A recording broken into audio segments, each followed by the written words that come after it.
Hello guys, this is your friend Shinobi Nexus 2.0 and we are back with a new fanfic. What if Naruto was trapped in an onsen with Tsunade, Shizune and Anko? Part 1. The first thing Yuya felt when she came to was a blinding, searing pain in her legs, and another pain that was coming from her shoulder. Quote! She clapped her hand over the pain spot that she knew her cure mark was. The small mark was hot, unbearably so, and burned her fingers at the touch. That Orochi Tem, she shrieked, I'm not dead yet. Don't you dare take the seal from me. Cuckoo, laughed a sadistic voice in her head as the mark began to fade. I'm terribly sorry, to Yuya-chan, but with you pinned like that, I doubt even the power of my gift could help you. What the do you mean pinned? Then her thoughts snapped back to the pain in her legs and she whipped her head around behind her. Her face paled as she caught sight of herself. Oh no. Oh no. Orochimaru. I've been loyal to you for most of my life, you can't leave me like this. Her screams of anger and pain only served to amuse the snake Sanin further as his voice began to fade as well, but what would I do with a broken pawn when I already have my knight? And then the presence was gone, along with her last hope of escaping alive. Yuya felt like crying. For the first time in a long time, she wanted to break down. Abandoned. I've been abandoned again. She lurched forward in an attempt to free herself from the giant tree that was crushing her legs. Quote! Someone. Anyone. Help me. Her leg bones crackled, causing her to shriek again in pain. Jirobo. Sakin. Kimimaro. Anyone. Help. The pain was so intense that she collapsed back to the ground in exhaustion. Help. She passed into unconsciousness. You sure you're good for travel, Yaki? Jiraiya asked. You barely started to heal. Give the fox more time to work. No, the young blonde growled tiredly, I can heal as we go. I need this training if I'm going to bring Sasuke back. He's right, you know, the nine-tailed fox growled, you should rest more. You used far too much of my chakra too soon for your age. Be quiet, Naruto snapped, since when do you care about me? Do I really need to answer that, Kit? I take it the fox is agreeing with me. Jiraiya said, noticing the boy's scowl, which he threw his way when he heard the old toad sage. Jiraiya smiled. Just like his father and mother, too stubborn to rest, and too prideful to admit that he needs it. Look, we'll take it easy for a while until the fox can fix you. I don't intend on training you until we reach the border to Suna. Naruto's face broke into a grin, we're going to Sunagaker. Yup. He smiled at the boy's renewed energy, you'll get to see Gaara and his siblings. Awesome. I could do without seeing that psychotic Tanuki, commented the fox. Naruto ignored him, too excited to see his old friend to care that his tenant had insulted him to some degree. And I get see what Suna has to offer my research. The Sanin snicker, clasping his hands together in excitement. Naruto stopped, looking at him with a deadpan expression. Pervert. Ah, you wound me, Gaki, I am not a pervert. I'm a super pervert. Naruto, and even the fox, groaned as the legendary ninja and self-proclaimed lady killer struck a pose in front of him. Can we get going? The blonde asked. I really don't want to be seen with you looking like that. This, the old man laughed, coming from a mummy. I'm working on it, damn it. The fox roared huffily. I'd like to see you try to heal a hole the size of a human arm through the chest, and a lung, in a matter of days. The roars from inside his head gave Naruto a slight headache as the fox vented his anger toward the toad sage, even though he couldn't hear his ranting. Aro Sennin, I'd appreciate it if you wouldn't make fun of the fox's power. He takes it out on me. Who else am I supposed to torment? Sorry, Gaki, I'll try to keep that in mind. The smirk on the old man's face said otherwise, and Naruto knew that this was going to be a long 3 years as they continued on their way, with Konohagakure getting smaller with each step he took. 3 hours later, as they continued into the afternoon, Jiraiya noticed Naruto lagging behind. Oi, Naruto, we'll stop and rest here for a while, alright? He called back. Naruto didn't argue. Though the fox was working wonders no medical nin could work, it was a slow process, mainly due to the fact that the fox was slightly pissed at the boy for putting their lives in danger, just to save a Uchiha brat that didn't want to be saved. Naruto quickly caught up with him, despite his injuries, and sat down heavily on the ground under one of the trees that grew along the road. Jiraiya thought that he wouldn't be moving for a while, and decided to go ahead and start setting up camp. Naruto soon found himself dozing off, though, and then found himself in a very familiar place. Finally, you took your sweet time, Kit. Da. Naruto nearly fell over backward at the fox's loud voice in the chamber, splashing water all over himself. Warn me before you call me in here. Now where's the fun in that? The Kyuubi asked, his giant face coming right up to the bars of his cage. Either way, you're here, and I have a request. And it's so simple, even you could do it. Hearing you say that doesn't make me wanna do it, Fleabag. Naruto crossed his arms. Since we're going to be together for a while, how about being nice for a change? Nice. Nice. The entire room shook as the Biju bellowed. I'm the all-powerful Kyuubi no Kitsune. An almighty force of nature. And I'm stuck inside this pitiful excuse of a mind on the inside of a self-proclaimed knucklehead ninja. I don't do nice. Alright, already. Quit shouting before you make me got deaf. Naruto yelped. What do you want? If you can believe it, a better prison cell. Huh. Think about it, Kit, Kyuubi sighed, placing a giant hand over his eyes. This is your mind, and, in a sense, your world. It can look however you want it to look, and yet here I am in a sewer. You mean this is how I want this place to look? The boy was slightly surprised, looking around at all the rusty, dripping pipes that hung all around the room. Damn, I must have had more depression than I thought. I'll have to agree with that thought, Kit. This is a result of extreme depression. Believe it or not, before we met, I had to squash a few suicidal thoughts before they could come to the forefront of your mind so that you could act them out. Suicide. Naruto scoffed. Now that's bullshit. Is it? Kyuubi grinned. Think about it.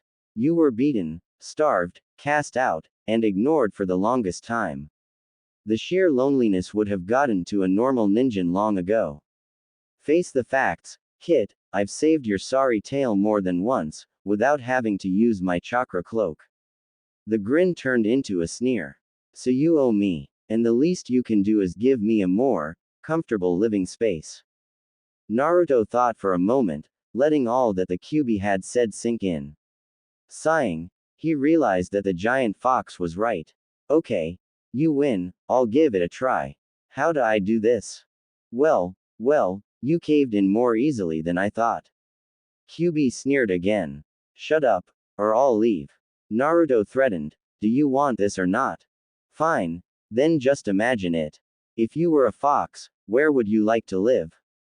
Thinking on that, Naruto sat down in the water, crossing his legs, and closed his eyes, thinking of all the places he'd seen foxes. The Kyuubi, he knew, would need something more than just a forest though since he was so big. Then he remembered the Chunin examines and his romp in the forest of death. There had been foxes there, too. Big ones. He even thought he'd seen one with more than one tail. As this was going on, the Kyuubi waited impatiently for the boy to get it right, and suddenly everything around them shattered. The Kyuubi's eyes widened as the very bars that had imprisoned him melted away into golden sparks that began swirling around Naruto, seal and all. The dark sewer he'd come to call his prison turned into a vast, white infinity that had the beast worried for a moment. Then there was a sky. Clear, and blue and beautiful to the fox, who had only seen it through his captor's eyes, and very briefly after his forced escape from his previous container. Then he felt earth beneath his feet. Soft, fertile soil, perfect for any type of plant. Not bad, Kit, but is that all? I don't think I can start a garden in here. Naruto ignored the comment. He wasn't done yet, a fact which quickly registered with the Kyuubi as the ground started to shake. Oi, Kit, what do you think you're doing? Again he was ignored. All around them plants started to grow. Not small plants, but giant, tall, and beautiful trees whose roots shot out of the ground, and into the air as they branched out, and formed leaves, and caves beneath their bases. One such root burst out of the ground beneath them, lifting both boy and fox off the ground. This nearly caused the demon to lose his footing, and had to dig his claws into the root to keep his balance. Damn you, Kit, when I get my hands on you all. Like the new look? Naruto asked, finally opening his eyes, giving his tenant a foxy grin. Kyuubi growled at him, but looked around at his new surroundings. The trees were bigger than he was. I hate to admit this, but I'm impressed. This is perfect. I can even sense animals to hunt here. Big ones, too. I modeled this place after the Forest of Death, so don't be surprised if you find a few giant snakes. Naruto said, still grinning. As long as I get to tear something apart. Kyuubi sighed in content, then realized that the sparks were still swirling around Naruto. Kid, what is that anyway? What? This? Naruto grinned, it's your new collar. Collar. To the Kyuubi's horror, the sparks shot right at him and whirled around his neck, forming a secure, yet comfortable fitting leather collar. Naruto snickered at the fox's outraged look. That looks good on you. How dare you? I'm not some common cur that can be collared. Get this damnable thing off of me. Sorry, but the seal had to go somewhere. Naruto laughed, knowing full well that his little prank on the fox had worked. You little runt. The Kyuubi lunged at him. Naruto yelped and sprinted out of the fox's reach. Glad you like the new mindscape, gotta go. Oh, no you don't. Get back here you little guttersnipe. The fox pounded after him on all fours. When I get my hands on you, you'll wish I was Orochimaru. Come back here. I'll skin you alive. Sorry, but I'm gone. Naruto laughed, and suddenly disappeared back into the real world, leaving behind one very angry fox. Outside while Naruto is sleeping. While Naruto seemed to be sleeping, Jiraiya had set up camp and started going about making their dinner. He looked over at the boy, who looked peaceful, despite what was really going on in his mind, as he snored softly. HMPH, told you we should have waited until you recovered. Jiraiya laughed softly. He stood up from where he'd knelt to form a fire pit, and started off into the woods for firewood. This is going to be good for him, I think. We just need to stay clear of Iwa. He looks too much like Minato to even risk the border. He said to himself as he started gathering a small bundle of wood. Kumo could be a little dangerous, given that little stunt they pulled with the Hyuga, but... Quote. He stopped for a moment, catching something drifting on the breeze. Is that blood? He took a deep breath, inhaling the scent more. It is, and it's fresh. Dropping his bundle and biting his thumb he preformed the boar, dog, bird, monkey and ram signs. Kuchio's no jutsu. A puff of smoke rose from where he'd placed his hand on the ground, revealing a little orange and blue toad wearing a blue vest. Hey, Jiraiya, what gives? Gamakichi asked. I thought Pops was your main summon. Normally, yes, Jiraiya said, kneeling down to the little toad, but I need you to stay and look after Naruto for me. I can smell blood in the air, and it's fresh, and close by. Oh, I gotcha, sure thing. Gamakichi saluted. Where is the boss, anyway? He's over there. The old man pointed back toward the road, leaning against a tree sleeping.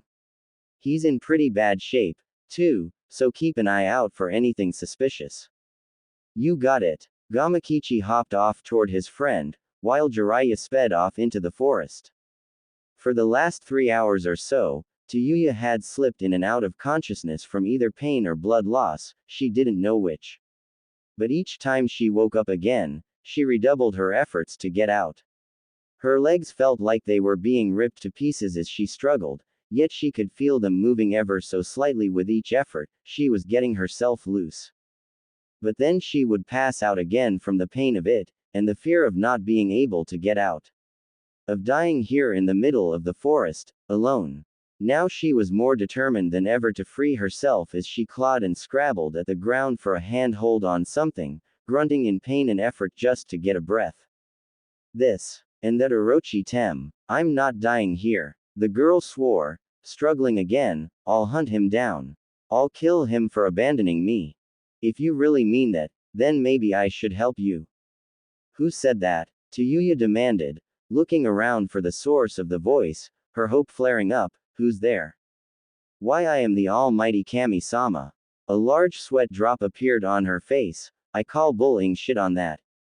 A booming laugh sounded from right above her and she craned her neck to see what was there. She saw an old man in a bright red vest that looked like something out of the kabuki theater, and he wore a headband that sported the kanji for oil on it. I'll leave the introductions, he said, jumping down from his perch. For now, let's see what I can do about getting this tree off of you, huh? She nearly cried. I've been stuck here for days. All the more reason for me to hurry. He grinned, rubbing his hands together, but this is a fairly large tree. I can do this on my own. Not even in sage mode. I'll need help with this. She watched him, fearing that he'd leave her, but instead he started making hand signs so fast that she could barely see them. Then he slammed his hand into the ground, Kuchio's no jutsu. For the second time that day, a puff of smoke appeared in the woods, yet this time, the summon was much, much larger. What an odd place I've come to, said the giant green toad. Ah, Jiraiya, how nice to see you. What can I do for you? Thanks for coming, Gamanatsu, the old man said, then patted the tree that was trapping the girl. I need you to move this tree off of this girl without crushing her. I have a feeling that her leg's already in bad shape thanks to being under it for so long. I'd be surprised if she can even feel them anymore. Great way to scare a girl, Yuya thought snidely. I will do what I can. The toad lumbered over to the tree and hunched just in front of her. Try not to move, little one. I'll make this as quick as possible. Thank you, Yuya cried, then held perfectly still as the toad reached for the tree with his webbed hands. The tree creaked and groaned as her lifted it. Jiraiya moved in a flash, taking the girl's hands, and pulling her out from under the tree as soon as there was enough room. Yuya screamed with pain and relief at being freed, and would have wept for joy if she didn't hurt so much. It hurts. I can see why, Jiraiya growled. I'll have to treat you right now if you want to use those legs of yours. Do you require assistance? Gamanatsu asked. I could use some of my healing oils on her wounds. In a moment, but I need to get these splinters out first. Jiraiya said. Splinters, Yuya said, then made the mistake of looking back at her legs. What she saw made her blanch. Her legs, or what was left of them, were mangled, and nearly skinless, and there were fragments of wood, large and small, piercing them. Oh Kami, I'm finished. Don't talk like that, Jiraiya growled, reached for his sealing scroll that contained his medical supplies. I've never let anyone die on me like this, and you will not be the first. But my legs are F. Enough swearing, Jiraiya snapped, and your legs will be fine. With Gamanatsu's oil and my bone-setting skills, even the shattered bones will be back to normal. But, before she could go any further, he unsealed all his supplies, gauze, forceps, clamps, scalpels, needles, and the like. She shivered at the sight of the needles and the stitching thread. This is gonna hurt. She whimpered. Just try not to thrash too much. He told her, I'll be as quick as I can. And then he got started. Gamanatsu's heart went out to the poor girl as Jiraiya worked on her. She screamed, and swore like a sailor with each large fragment he removed from her, but she didn't thrash, or even flinch as he did all this, not even when he poured a little sake into the wounds to clean them, but she did scream even louder than he thought humanly possible. Natsu, the oil if you please. Jiraiya said. Gamanatsu made a hand sign without question, and produced a large vat of yellow oil. I believe this will do, it is very good for skin regrowth. Thank you, friend. Jiraiya left off his treatment of her and went to dip his hands into the vat. Don't worry, this'll be more pleasant than removing the wood. Great. Yuya moaned, that makes me so happy. Jiraiya chuckled, If Kushina had a daughter, it will be, trust me, this stuff works wonders. Then he knelt and applied the oil. At first her wound stung from the oil, but that quickly passed as the oil numbed her legs, and began slowly closing the wounds. The girl sighed in relief. That's better. See, told you so. Jiraiya smirked. Now tell me, what was all that about going after Orochimaru? Yuya stiffened. That's none of your business. Oh, well, if you wanted to get some sort of revenge on the old snake, then I might be able to help you with that. Jiraiya offered. I know him quite well. Yeah, sure, and I'm a Sanin. Yuya spat. Come on, the only man I know who could go toe-to-toe with that is Jiraiya the Toad Sage. Jiraiya's smirk grew wider. Didn't you hear Gamanatsu earlier? That's what he called me. And in case you didn't notice, he is a toad that I summoned. Yuya blushed, feeling like the biggest idiot in the world. Jiraiya threw back his head and laughed. No need to get flustered, girl, I get that reaction a lot. Sorry, she stuttered, it's just that I've always heard that you were a pervert. And you haven't even once tried to. Stop right there, Jiraiya said, much to Gamanatsu's amusement. I only check out girls in their 20s and up, you're what? 12. 13, she said, sighing in relief. Can you really help me? My dear, he said, charging his hands with healing chakra, if I can train the Yondaime Hokage, I can train a foul-mouthed Gaki. Back with Naruto. Oi, don't ignore me. I know you can hear me, Kit. Get back in here so I can eat you. The Kyuubi roared, still fairly pissed off about his new collar. Naruto, for the most part, remained asleep, and dreamed happily without being drawn back into the seal by the fox. But that didn't stop him from hearing the demons roaring. I should have put a leash on him, too. Naruto thought, hoping the demon heard him. He did. You try, and I'll make your life a living hell. And trust me when I say you haven't seen hell yet. Believe me when I say go suck it. I'm trying to sleep. Naruto snapped back at the outraged fox. You're lucky I'm still stuck in here, Kit. How does that make me lucky? The fleas you give me are murder. Naruto smirked. The comment had the desired effect. The Kyuubi roared even louder at the insult. I do not have fleas. Come in here and say that to my claws. Thanks but no thanks. Naruto thought. I know you can't really kill me, but that doesn't mean I'm going to let you rip me apart just to make yourself feel better. Just a little. The fox cooed in a mock pleading voice. I promise I won't hurt you, much. No, so forget about it. You got your new home, so be happy. Oh, look, is that a rabbit? Naruto peeked into his mindscape and imagined a large rabbit, just big enough to catch the fox's interest, scampering along the forest floor. Needless to say, the fox forgot all about being angry and did what any fox would do when he or she saw a rabbit, and chased after it. Naruto smirked, glad to see his tenant relatively happy for a change. But as he was drifting back into his dreams, Oi, Kit, wake up. I smell blood. Human blood. Naruto snapped his eyes open at the mention of blood, and unknowingly sent a little orange toad that had been resting on his head flying. What's wrong with you? Gamakichi yelled angrily. What the heck are you doing here? Naruto asked sleepily. Jiraiya asked me to look after you. He said, dusting himself off, then he ran off saying he smelled blood in the air. Yeah, the fox told me the same thing, Naruto said, getting to his feet, and nearly doubling over. Gah. Damn, why is it taking so long to heal? I blame that damned black chakra the Uchiha brat used on for that Chidori he put through you. That was as close to demonic chakra as a human can get. The fox growled angrily. It's the only thing I can think of that's holding me back. Normally, even with such a severe wound as this, you'd be healed by now, long before now in fact. So, that's it, huh? Naruto groaned, clutching his chest where Sasuke's claws had pierced him. TCH, Tem got me good after all, didn't he?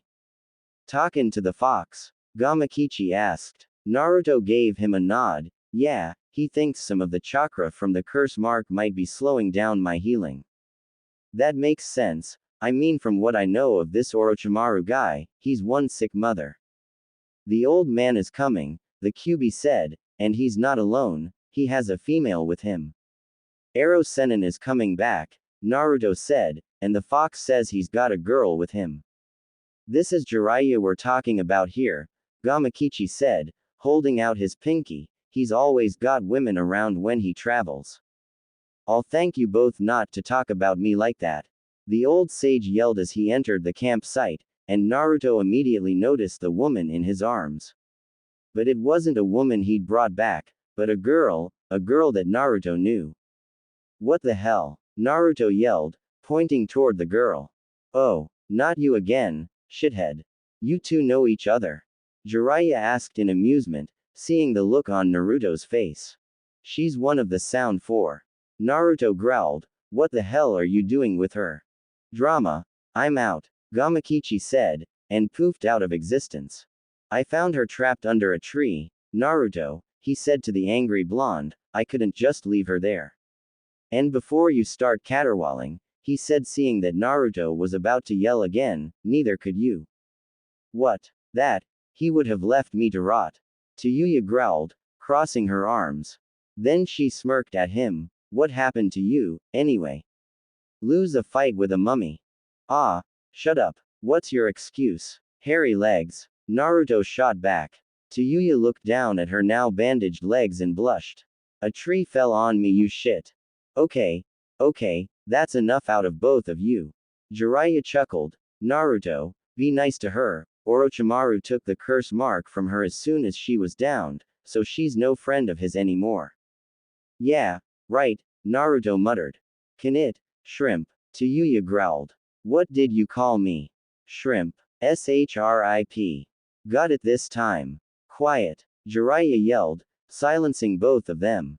He looked at both of them, making sure that they weren't going to start up again. Alright then. Look, Naruto, I know you hate Orochimaru, but that's no reason to carry a grudge against this girl. If I know that old snake, then he probably kidnapped her young and did worse things to her than you could imagine. And he's just thrown her away like a piece of Yuya coughed. I'm right here, jackass. Sorry. Jiraiya muttered, my point is, she's not on his side anymore, and probably never was. Right. She threw her fist. I begged him to help me when I felt the mark leaving me. But did he? No. I was stuck under a tree for 3 days trying to get out until Gigi came along. Jiraiya sighed, why can't you Gakis ever call me sensei?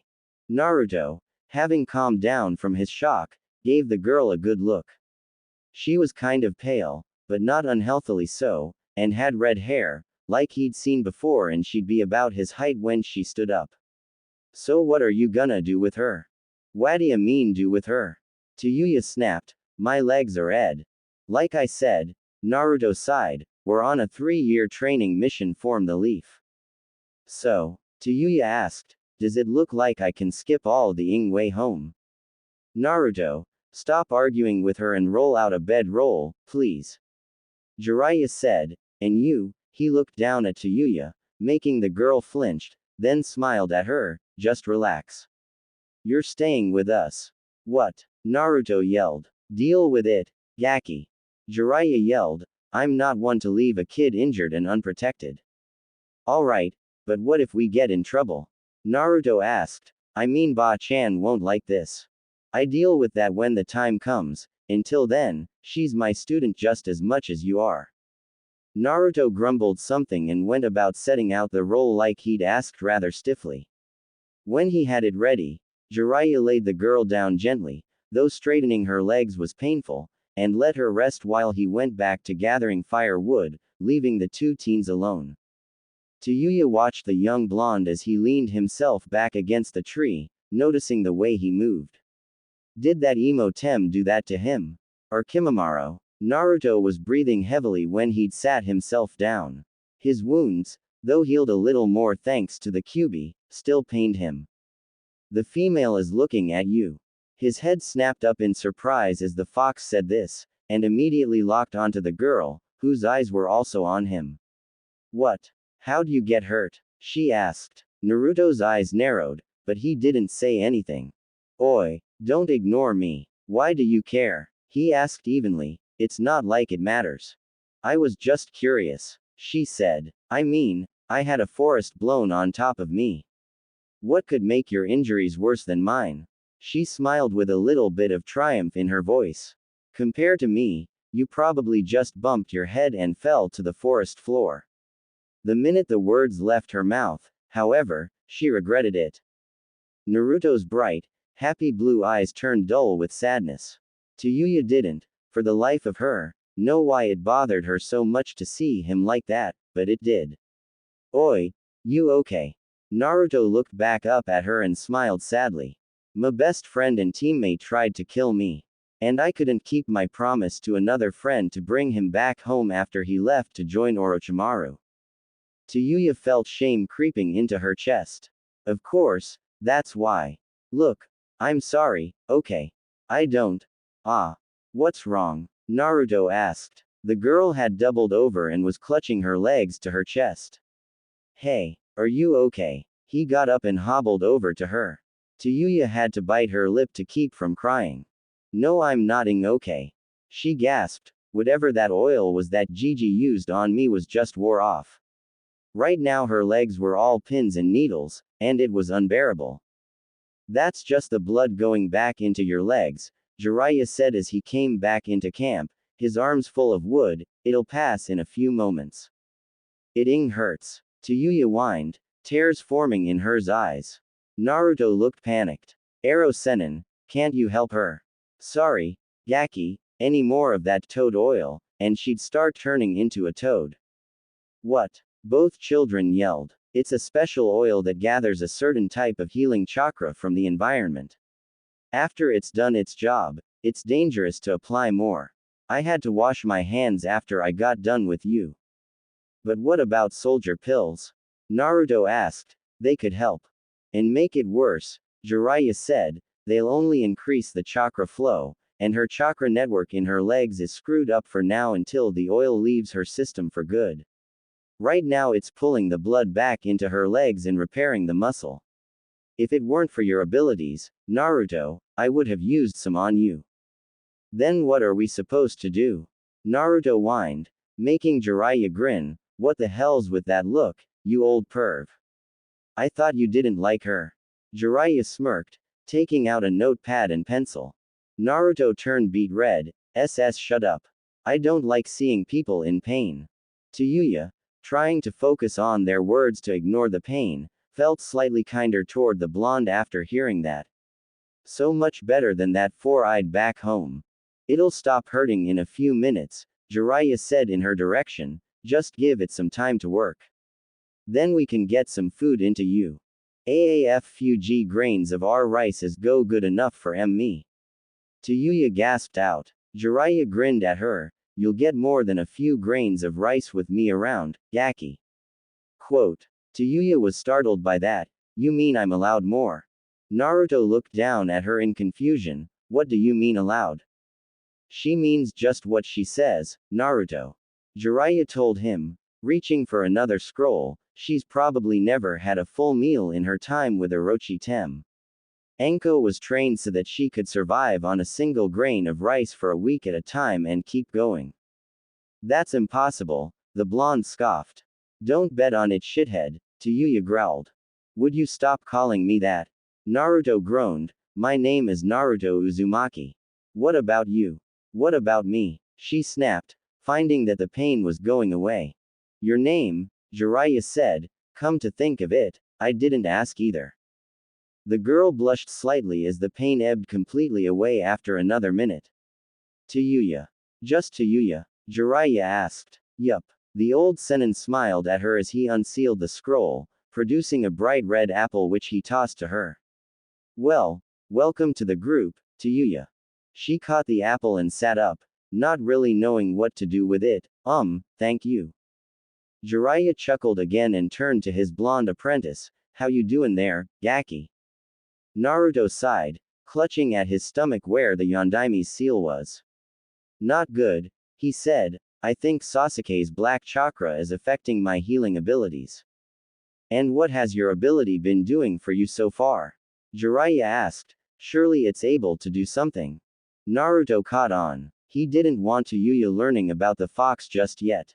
And for that matter, neither did he. It's just been focusing on me major injury after the Chidori hit my chest. Other than that, the minor cuts and gashes are healing at a normal rate. Yuya listened to the exchange intently, but was growing frustrated with them.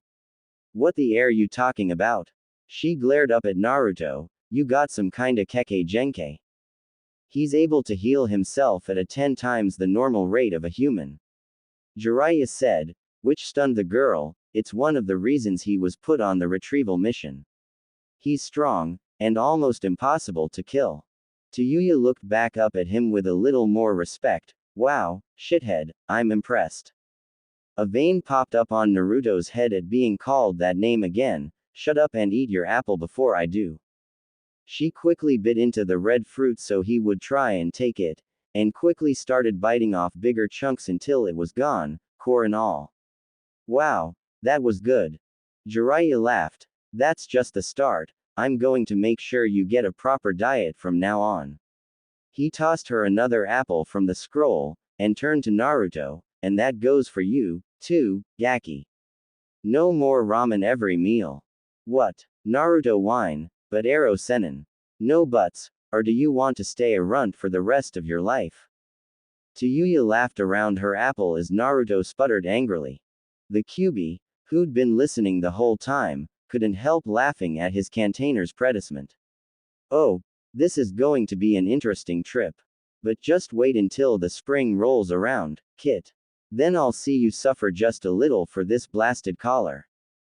Naruto lay on his bedroll, sounds asleep, and snoring quietly. A fact that had not gone unnoticed by his furry tenant. The Kyuubi sat on one of the many tree roots that now covered most of his home, just listening to the sound, and watching Naruto dream of beef ramen. Now what kind of monster would I be to disrupt such a tasty dream? He said to himself with a toothy grin, a biju of course.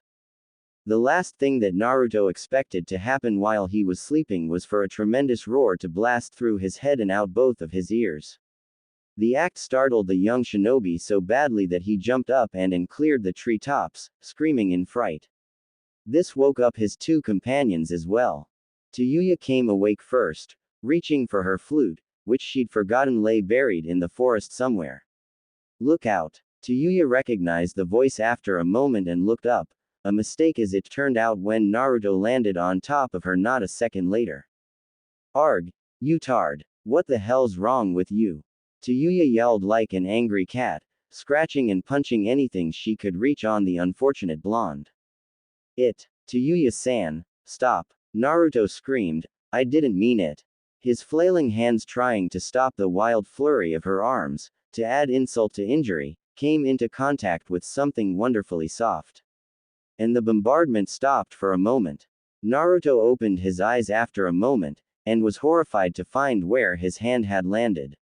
And even more so when he saw that Yuya's normally pale complexion had turned an angry red that rivaled that in the Kyuubi's eyes. One tick mark.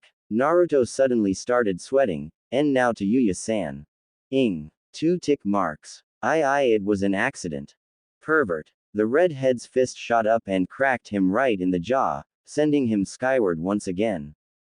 Naruto's flight was shorter this time as he flew past a very happy Jiraiya, who was scribbling furiously on his notepad as the little scene unfolded. Oh, yes, this is perfect. I think I'll call the next one Ika Habanera. He laughed gleefully as Naruto hit the ground. You alright over there, Gaki? She's scarier than Sakura-chan. The boy twitched, a large bruise forming on his chin. Jiraiya chuckled and put his notes away. Sleep well, Yuya-chan. Great, she muttered, until a blonde shithead landed on me. She tried to get up, but found she couldn't move her legs. What the? Can't move? He asked. She gave him a nod. That's normal for your sort of trauma. It'll take a day or two at the most, but I'm thinking you'll be moving around soon. He turned toward his downed apprentice. What about you? Healed up yet? I don't know, Naruto growled. My ears are sort of ringing right now. Thank you, his tenant said smugly. Baka Fox. What did you have to do that for? It was funny. Not from where I was sleeping. That's what made it so funny. You should have seen the look on your face when you jumped. The fox laughed. I haven't had that much fun since I tried to bite Madara Uchiha in half. Next time, just set an alarm clock. Now I've got to Yuya-san mad at me. Oh, boo-hoo, little Kit's mate is mad at him. Mate, what the hell are you talking about? If it makes you feel any better, I approve of her. She's a feisty little vixen. Shut up. Am I healed yet? As a matter of fact, yes, you are. While you were sleeping last night, the last of the cursed chakra leaked out of your body and scattered to the winds. You're back in fighting condition, provided your mate doesn't break you, that is. She's not my. Oi, shithead. Yuya yelled, snapping out of his thoughts. Stop ignoring me. What? Oh, sorry. Yuya-san, what were you saying? It was Jiraiya that answered him. We were both asking how you were feeling. Were you checking yourself with your gift? Yeah, that's right, the blonde said, trying to keep up. It looks like I'm back to 100%. He clenched his fist, then rubbed his jaw. Yuya watched in amazement as the fist-shaped bruise she'd caused started to fade rapidly. Holy shit, that's some Kekkei Genkei, she sighed. That old snake would have killed for such a skill. Don't even mention that traitor. Naruto snapped, coming out of his thoughts. He's caused my village too much trouble. He killed the Sandaime Hokage. I know. Yuya snapped, looking down at her hands. I was there that day. You. Gaki. Enough. Jiraiya was suddenly standing beside him with his hand on his shoulder. What's done is done. Remember, she's out for snake blood now. Yeah, Naruto said. Sorry, Yuya-san. Yuya looked back at him in confusion. What's saying sorry to me for? Alright, Jiraiya said, clapping his hands together. That's enough drama for the morning. Let's get going to the next village so we can get some real rest. Yuya-chan still has to recover after all. Naruto narrowed his eyes at his sensei. You just wanna peek in the women's MNYMPH. Shut up, Gaki. Jiraiya had clamped his hand over his mouth. You're just not old enough to appreciate good literature. Oi, what am I supposed to do? Yuya asked them. Remember, I still can't walk. Well, Jiraiya said, releasing Naruto, sending him to the ground with a yelp. Since Naruto's back up to strength, he can carry you. What? Naruto yelled. No way. Yuya shrieked. That perv tried to grope me. I'm not going near him. I told you that was an accident. This is just too good. The QB laughed, literally thrashing his tails about in glee. Why not kiss and make up? A little smooch might loosen her up. Nay. Will you stay out of this? Naruto yelled mentally. Is that a trick question? I'm literally right in the middle of this, remember? The fox's thundering laughter was starting to give Naruto a headache. What the hell did I do to deserve this?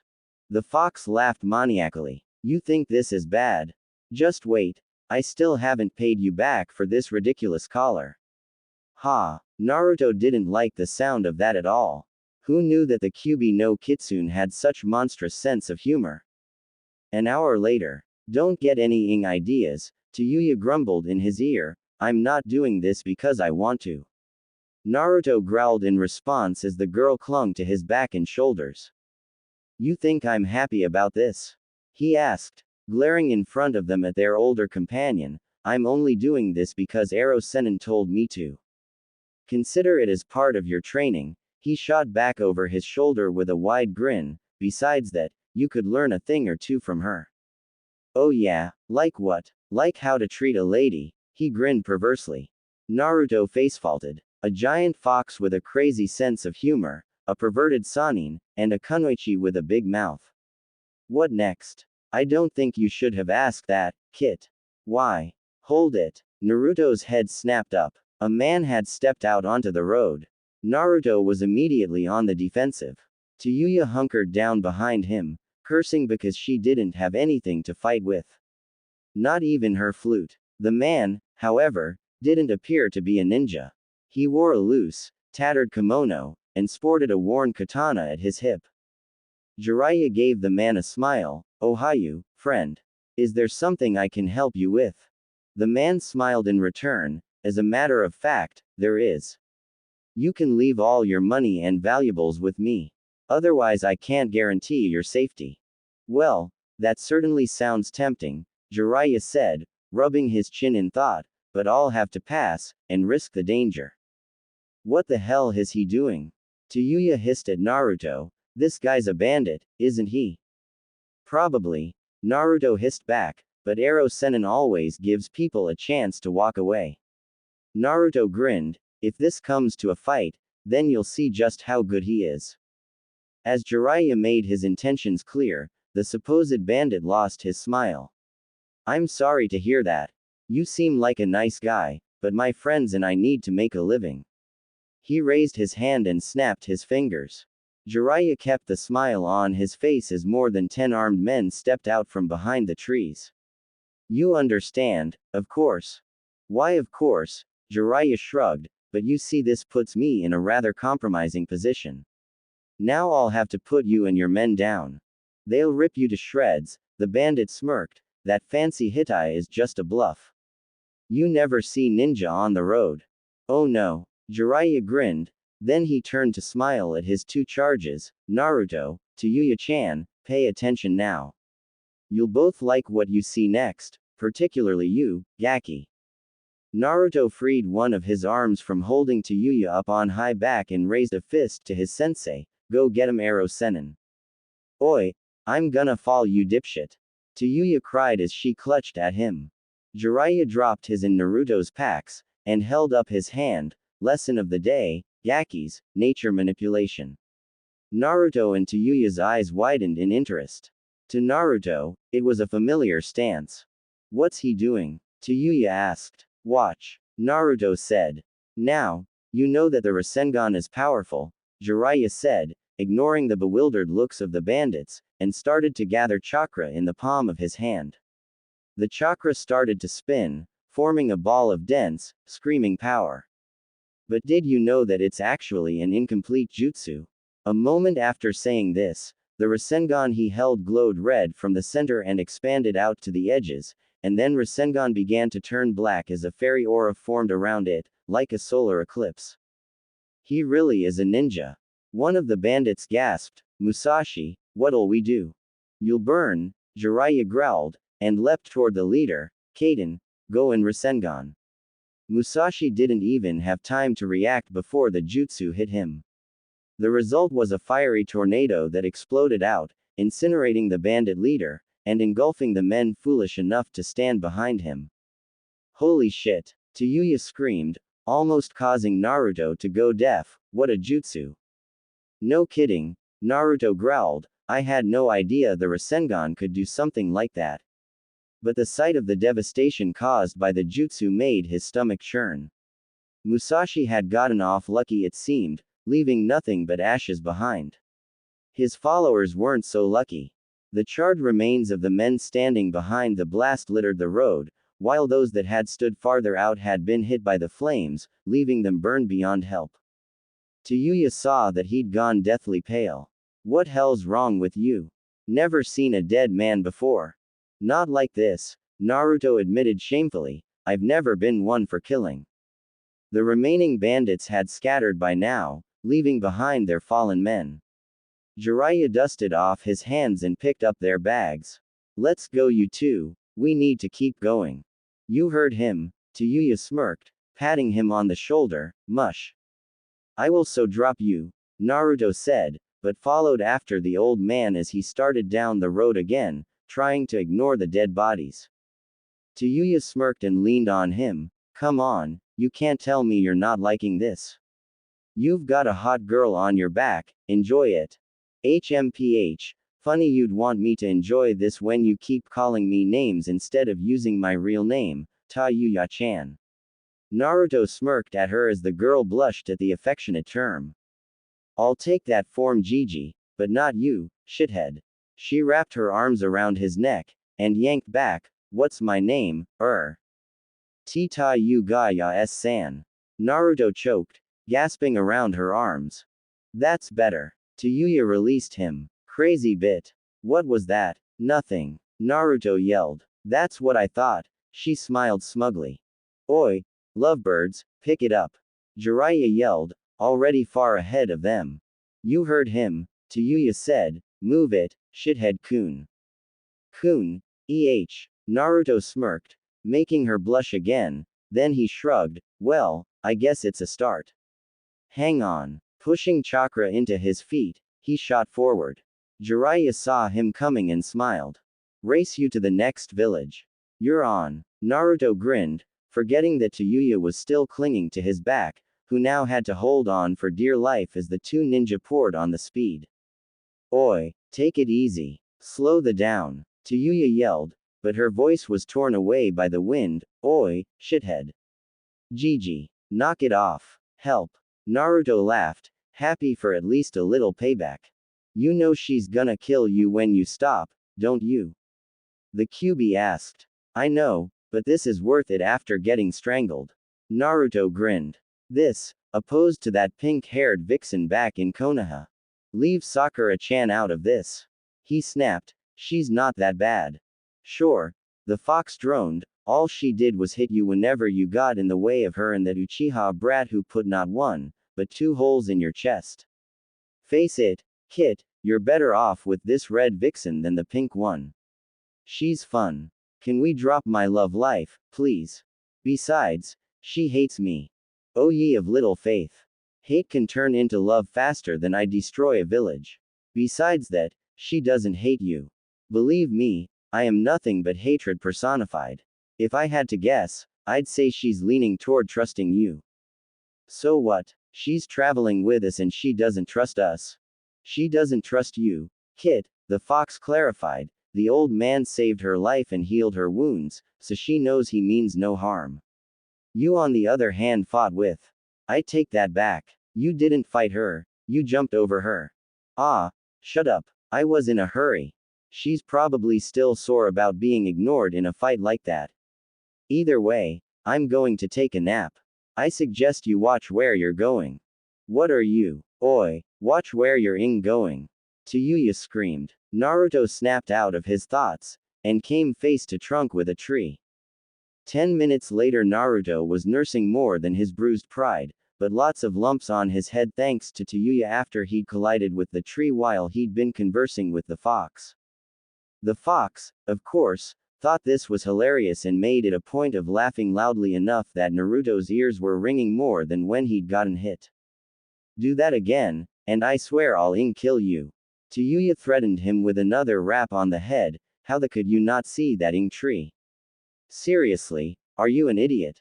Jiraiya laughed while scribbling furiously in his notepad again, introducing the Leaf's #1 most unpredictable, hyperactive, knucklehead ninja, Naruto Uzumaki.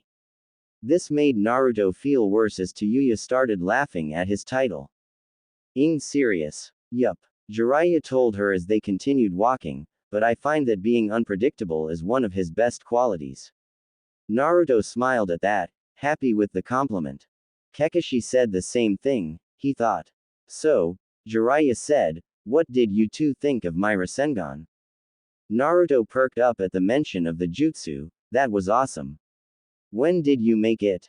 Yuya muscled her way above his head. Yeah, that was sweet. I've never seen a jutsu like that.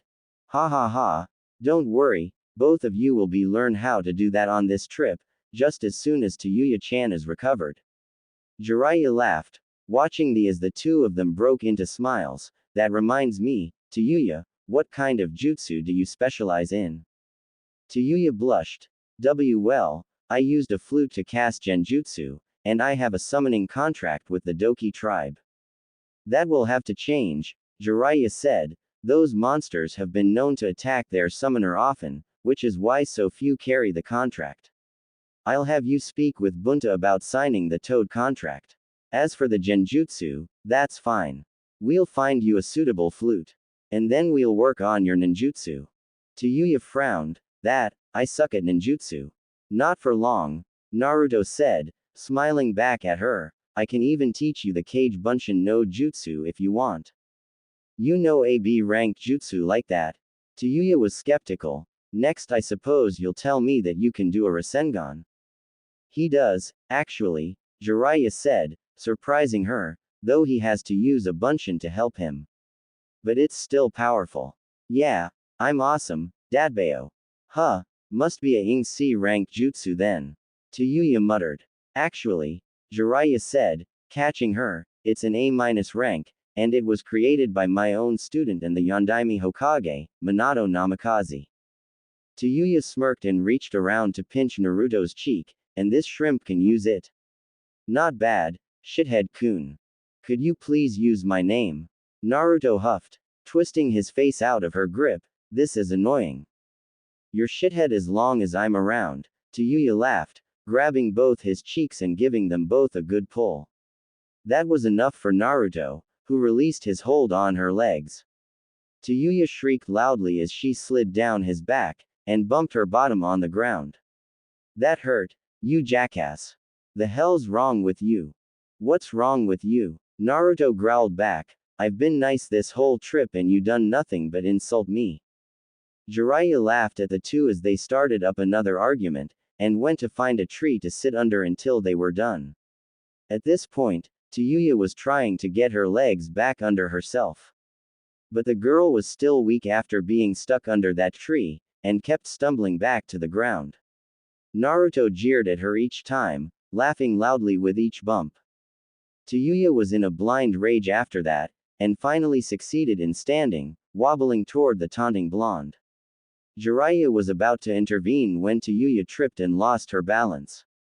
Jiraiya winced. It would be a bad fall with such a rocky road.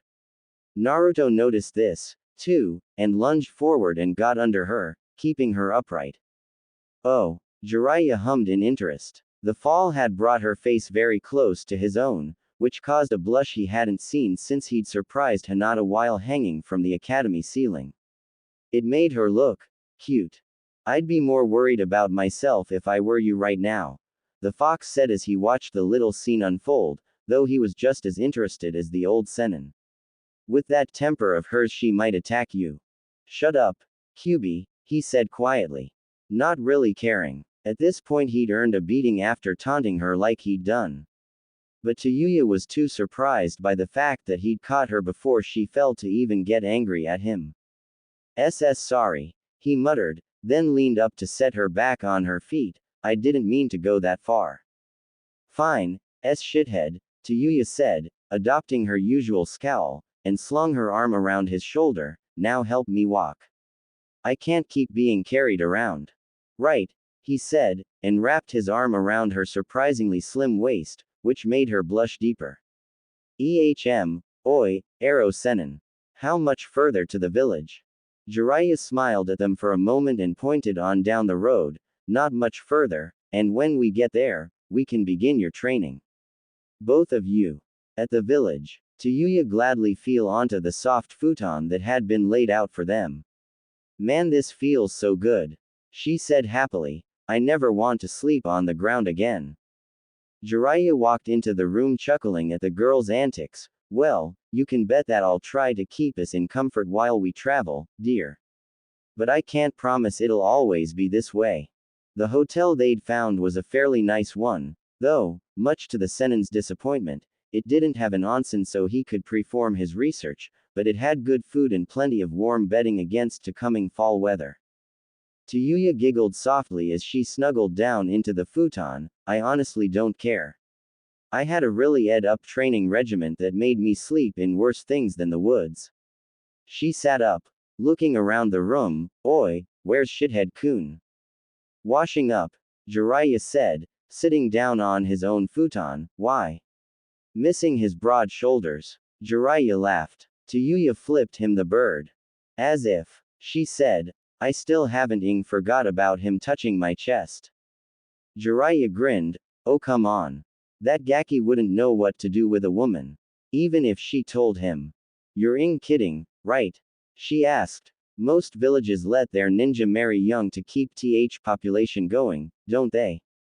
That would be the case, but our village has had too many troubles these past years, such as the destruction of the Uchiha clan, and the death of the last Hokage. And now we've lost the last living member of the Uchiha to Orochimaru. He said, counting off the events in his mind. None of the younger generation has even thought about it.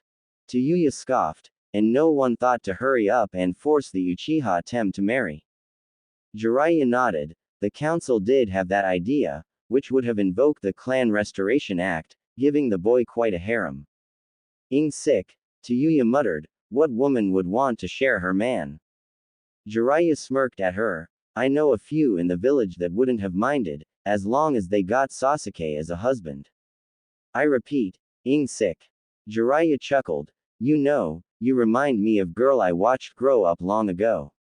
He sighed, thinking back on the memories. She was one hell of a firecracker. Red-headed, too. Yuya narrowed her eyes at the old man, and crossed her arms over her chest. Look, Gigi, I'm grateful and all, but I'm no one's buddy. This caused Jiraiya to howl with laughter, and Yuya shivered. No, I didn't mean it like that, Yuya-chan. He chuckled, I'm just making a comparison. I was already old when she was a child. And she grew up right in front of me, and married one of my students. He shook his head. They were the closest thing I had to children. Yuya drew her legs up to her chest. You seem pretty close to Naruto. Oh, Jiraiya laughed, pointing at her. You finally said his name. Yuya blushed. Shut the hell up. Still chuckling, Jiraiya raised his hands, giving in. You're right, he and I are close. He said, smiling, I think of him like a grandson. With Naruto. Naruto sank deeper into the tub, letting the hot water relax his muscles.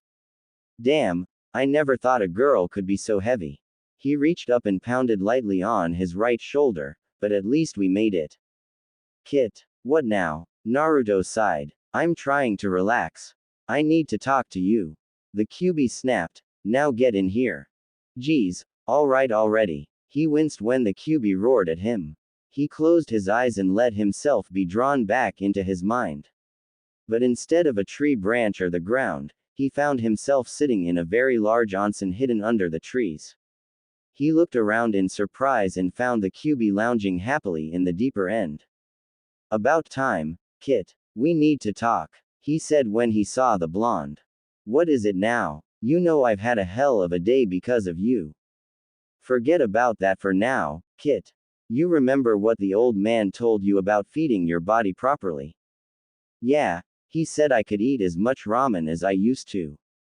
As you should. The QB snapped. Anyway, since he's going to be managing what you eat from now on, I thought I'd let you know that I'll be pushing your growth out as well. What do you mean, push? I mean that in the next month, I'm going to make sure that you're at least a foot taller. You can do that, yes, and from I've been able to learn from your body, you should be about 6'1" by the time you're 16. Do you realize how stunted you are? You're barely 5 feet tall right now. Really? Again? Yes, so be prepared, Kit. You're in for some intense growing pains. Naruto looked up at the massive fox. This is still payback for the collar, isn't it? Actually, no, that I'll save for later. And I have a feeling that you might actually enjoy it. Naruto shivered, not liking the sound of that at all. When Naruto had finished speaking with the QB, his bath had already gotten cold, and he was hungry. He got out of the water and found that he was the only one left in the room. The fox must have kept me in there for a while. He thought. Wonder if there's anything left for dinner. Wrapping a towel around his waist, he made his way to the dressing room to find the kimono the hotel had provided them. When he was dressed and entered the hall, there was no one in sight, and the sun had gone down. Great. Just how long was I in there? Next time I see that fox, I'll shave his tails. The fox in question chuckled darkly as he caught the thoughts running through his jailer's mind. Naruto sighed and went to his room instead of making his way to the dining hall, seeing no sense in bothering the kitchen staff. He looked down at his clothes. The orange jumpsuit looked terrible after Sasuke had gotten done with him. It was filled with holes and tears from all the fighting. Thinking on it, he figured it was time to get something new. Something less orange would be good. The Kyuubi said. Something that doesn't scream, "Here I am. Come kill me." Nay. Don't you ever shut up? Naruto asked, deciding think about it in the morning. But the clothes were ruined either way. Yuya will need clothes, too. That thought made him blush. The girl didn't seem to notice, but her clothes were washer off than his were, and just a little embarrassing depending where you looked. Oh ho. Thinking about your future mate, Kit. I have to say that she'd make a fine kitsune. Couldn't you just imagine her with whiskers? Shut up, Kyuubi. I'm not in the mood for your jokes. Well, you seem to be having some very interesting thoughts of her right now. Though I'm suppressing them for the moment. I don't need you passing out from lack of blood and giving me more work to do. Yeah, right, like I'd think about that loud-mouthed little brat. She may be that way now, Kit, but she will grow. She reminds me of my former Jinchuriki host. And there is no denying your attraction to her after what happened earlier today. Or do you think I missed how your heart skipped a beat, or the thought of her being cute ran through your mind? That doesn't matter. Baka Kyuubi, I like Sakura. Glutton. The fox said. Naruto sighed, shutting off his connection to the Biju and crept down the hall. While Yuya had curled up and fallen asleep, Jiraiya had stayed up to wait for Naruto. Oi, where've you been all this time? He asked when the door slid open as the young blonde walked into the room. Sorry, Naruto said, rubbing the back of his head, my friend wanted to talk to me. Jiraiya nodded, understanding. Is there anything left from dinner? Jiraiya pointed to a tray of food at the edge of his futon. I had the housekeeper bring that here after we missed you, he said, grinning. I almost had to keep Yuya-chan from eating it. Naruto nodded gratefully and sat down to eat. I've wanted to ask, Naruto said, picking up his chopsticks, how could she survive on a few pieces of rice like she said she could?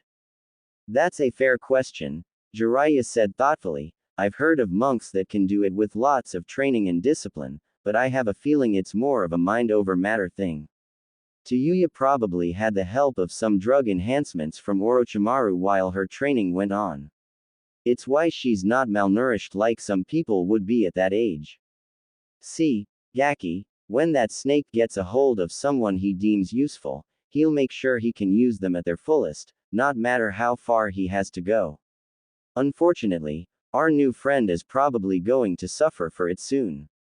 Why? Naruto asked, looking up from his meal, and not liking what he heard. Jiraiya sighed and gave the boy a sad look. Naruto, have you ever seen what happens to someone that's had drugs used on them most of their life, and they're suddenly cut off?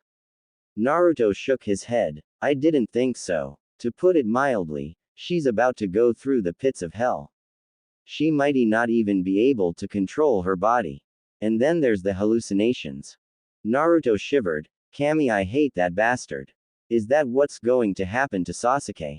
Most likely, Jiraiya nodded. Remember, though, he'll want Sasuke in perfect health because of his body transfer jutsu. He'll just be conditioning him into a fighter. Okay, so what'll we do?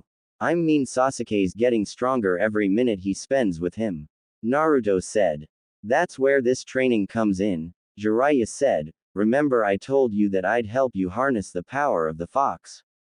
Naruto nodded again. Good, then you'll know that the more of his chakra you can use safely, the stronger you'll become. Right, the blonde nodded, looking over at the sleeping girl. What can we do to help her? Sighing, Jiraiya said, there's not much we can do, I'm afraid. No healing ninjutsu I've heard of can lighten what's about to happen. And I'm warning you, it won't be pretty. Naruto smiled. Well, it's like you said, we can't just leave her, nay. Jiraiya smiled at that as the boy finished his meal. That reminds me, Kyuubi told me that he'd be messing with my growth soon to catch me up. Apparently I'm supposed to grow a foot by the end of the month. Gay. Jiraiya blanched. Gaki, you know how much that's gonna hurt. You'll almost be as bad as Yuya-chan. Nah, I'm sure the old fur ball won't make it that bad. Naruto said, giving him a fox-like grin. Jiraiya rolled his eyes and settled down for the night. Naruto followed suit, quickly falling asleep to Jiraiya's loud snoring. While the boy slept, however, the Kyuubi started his work. Fur ball, Well, let's see how you handle your first growth spurt. The next morning, Jiraiya woke up to the sound of pained groaning from both young shinobi. What the? He jolted up, throwing of the blanket, and looked over at his charges. His eyes immediately fell onto Yuya, who'd thrown off her blanket, and nearly wriggled out of her kimono in her attempts to cool down. The girl's body was covered in sweat, and her cheeks were flushed with fever, making her breathing labored. Shit, I didn't think it'd happen this fast. Jiraiya growled, kneeling beside her. To Yuya, can you hear me? The girl opened her eyes, which were red and bloodshot, and looked up at him. Gigi, I don't feel right. She gasped. I feel so hot. Jiraiya reached out and patted her forehead. Just take it easy, and I'll get you some help. He looked over at Naruto and groaned. Ah, shit, Naruto, not you, too. Naruto, for his part, was trying to move, but his body wouldn't allow it. He was on his elbows and knees, curling into himself, and trying to get up. That fox. Naruto gasped. I'm sticking him right back in his cage when see him again. He groaned again and fell over onto his side. Damn it. I warned you it would be bad. Jiraiya growled. Now I have 2 sick Gakis to look after. What's wrong with Yuya-chan? Naruto moaned. She's drying up, Jiraiya said simply, and it's causing a bad fever. He got up and strode to the door. I'll be back. I need to find someone to help me with her, and you, for that matter. Neither of you will be moving for a while. Yuya watched him go, her vision blurred by the heat of the fever. She looked over at the blonde boy who had started struggling to get up again. Oi. Shit. Head, Kun. What's wrong? Just a little muscle stress, he groaned, managing to get his right foot under him. You okay, Yuya-chan? Don't call me that, she yelled, some of her energy coming back to her, but then she fell into a coughing fit. Shit. This is bad. She thought, what's happening to me? Her body felt like it was on fire, and her skin was stinging her whenever she moved. Naruto slowly moved over to her side, careful not to let his dragging feet catch in the futons, and knelt beside her. Can I get anything for you? Don't be bother, she said, you're just as bad as I am, shithead K-kun. Naruto nodded, and sat beside her. His face reddened a little as he took in her state of dress, or lack thereof. Thankfully Yuya was too out of it for her to notice. Like what you see, Kit. Shut it, this isn't the time for your jokes. But the Kyuubi just smiled his toothy smile as Naruto's eyes remained on the girl. Naruto hadn't ever seen a girl's body before now, but even now when she was sick, he knew that Yuya was a beauty. Her heaving chest brought back memories of the previous day and all the times she'd pressed herself against his back, and the feeling of his hand on her. No. Bad. Don't turn into Arrow Sennin. Naruto shook his head. Face it, Kit, you're attracted to her. Kyuubi growled, you're more stubborn than the Sanbi. Should I even care who or what that is? That would be the three-tailed turtle, one of my siblings, though he is the laziest creature I have ever had the displeasure to know. Speaking of displeasure, when are you going to tell the vixen our little secret? The Kyuubi growled, if you two are going to train together, then she'll need to know about me sooner or later. Don't remind me. Naruto sighed, then groaned as a fresh bout of pain hit him, and can't you do anything about this? The demon fox merely laughed and went silent, leaving Naruto to suffer. Sadistic flea bag. No. Naruto whipped his head at the frightened shriek and found Yuya thrashing around with her arms around her face as if she was warding off something. Yuya. Naruto gasped, scrambling over. Yuya, what is it? No. Get away. She swung at him, barely clipping his cheek. What the hell's the matter with you? I don't wanna do it anymore. She screamed, it hurts. Please stop. What? Naruto was stunned. What hurts, to Yuya? He leaned over her into her line of sight. Yuya looked up at him with wild fear. In her state of mind, what she saw was Orochimaru and Kabuto leaning over her with a syringe and scalpel. Cuckoo, but Yuya-chan, we still have so much to do. Orochimaru said as the needle descended. No, please. Oi, Naruto, as she lashed out again. He caught her wrist and pulled her to him. Yuya, look, you're safe. It's me. Remember, shithead-kun. She fought him, naturally, still caught in her delusions, but felt the familiar warmth and strength as he wrapped his arms around her. Her fighting stopped after a moment, to Naruto's relief, and she broke into shuddering sobs. Mother. Oh boy, he sighed, sensing another round of violence. But the girl remained relatively calm in his arms as she cried. Easy, Yuya, he stroked her hair soothingly. Remember, you'll always be safe with us. He said, holding her tightly, we'll protect you. Just stay with us.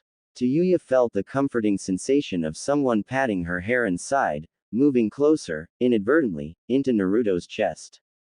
Who is that? She wondered. Naruto. With that, she drifted off into a blissfully dreamless sleep. Naruto sighed in relief as the girl drifted off. He didn't know how much more punishment his body could handle after his muscles settled into his new size.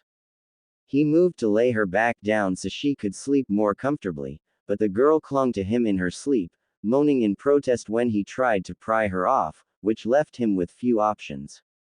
Great. What if she wakes up with me here? But seeing the peaceful look on Yuya's face made him want to keep it that way. You might as well lay with her, Kit. Her pain isn't over yet, though the worst has passed. She get angry if she wakes up in my arms. He pointed out. But you want her to be comfortable, nay. I can sense a great amount of fear radiating from the vixen. Much like the hatred radiating from the Uchiha brat's chakra when the curse mark took him. Naruto sighed in defeat. The fox had him pinned, and he really didn't want to see her screaming again. And she felt so fragile clinging to him like that while her body was still flushed with fever. Damn it. The fox grinned as his jailer laid them both gently down as the girl curled into him. Within minutes Naruto fell asleep, ignoring the pain in his throbbing body caused by his growth. This is how Jiraiya found them when he returned minutes later with an older woman in tow carrying a bowl of water and a cloth to keep the girl cool. Jiraiya smiled at the sight of them. Yuya had snaked her arms around Naruto's waist in her sleep, burrowing her face into his chest. Well, isn't that a cute thing to see? The woman cooed, kneeling down to the girl's side. Are they a couple? Jiraiya smirked. Not yet, but give it time. She smiled and moved Yuya's hands gently, drawing a little moan of protest from her. Will you be able to help her, Tomo-san? The woman frowned as she took in the girl's condition, charging her hands with blue-green chakra and passing it over the girl's body. This child is going through a severe withdrawal. Jiraiya hissed. Tomo smiled up at him. Do not worry. It seems she's coming out of it rather quickly. How is that possible? Jiraiya asked, astonished. Withdrawal usually lasts for quite some time. Tomo shook her head. I'm not sure, but it seems this boy's chakra may be leaking into her and purging the toxins from her system. Is he an Uzumaki? He is. Jiraiya nodded. I knew that they had very large chakra reservoirs, but I didn't think they could do such things as this. Indeed, Jiraiya-sama, they could. Tomo said, smiling. Some branches of the family were able to heal the physical injuries, and restore the chakra of others by allowing them to bite a part of their bodies. Others could heal illness by forcing the chakra through the ailing person's system, as this boy is unconsciously doing now. Jiraiya said thoughtfully, it's a shame, though. He's the last of his clans. Truly, she said, they were wonderful people if my memory serves me correctly. She reached out and brushed a few golden locks away from the blonde's face. It's strange, though, I always knew the Uzumakis to have red hair like this girl does, yet his is blonde. His mother had red hair, Jiraiya said quietly, then bowed to her. Thank you for coming. I was at my wit's end when Yuya-chan became sick. Tomo smiled at him again, and reached for the cloth to dip it into the water. Think nothing of it. I'm happy to put my old skills to use after so long, she said as she began washing the sweat from Yuya's face and neck. I noticed that her legs had recently been healed from being broken. Was that your doing? It was, he nodded. I'm proficient in a bone-setting jutsu that even works on shattered bone. Plus I applied a special oil that heals muscles, gashes and skin abrasions. You did a good job, Tomo said, impressed. There's almost no bone damage left. Jiraiya sighed in relief. Good to know I was able to help. He noticed that Yuya kept one hand clasped on Naruto's kimono, her fingers barely touching the skin. I wonder if it's really his own ability, or the Kyuubi's influence. Is chakra still flowing into her? Yes, but it's just the bare minimum now, since she's just barely touching him, she said, moving down the girl's body. Yuya jumped when Tomo reached her ribs. Oh, someone's a little ticklish. She giggled girlishly. Be sure to tell the boy that. Jiraiya smirked. You little devil. The next morning Yuya's eyes fluttered open after the strangest dream she'd ever had. She dreamed that someone was holding her, and running their hand through her hair and whispering to her in a comforting voice, which made even stranger when she opened her eyes and came face to face with a chest. What the? Awake? Are you? She twisted around and found Jiraiya sitting by the window. Good. How are you feeling, Yuya-chan? How do I feel? She said, her mind still fogged with sleep. I think I feel good. She smiled, starting to wake up properly. Better that good. I feeling great. Jiraiya chuckled. That's good to hear. He got up and placed his hand on her forehead. Your fever's gone. I have to admit, the Gaki's got a real gift. The hell you talkin' about, Gigi? She asked, and he pointed over to her side. She sat up, feeling something slip off her waist. What the? She jumped up and whirled around. Jiraiya laughed loudly, not even disturbing the still sleeping Naruto. Surprised. Jiraiya snickered. Yeah, what the hell's he doing in my bed? She yelled, and with his arms around me. Calm down, Jiraiya said, trying to soothe the irate Kunoichi. He actually helped you. Remember that healing ability of his? Yeah, she raised an eyebrow at him. Well, and don't tell him this. She looked at him in surprise. I know it doesn't make sense, but his head already too big for his shoulders. She snickered at that and nodded. Alright, last night, and I don't know what led to it, but you two wound up with your arms around each other.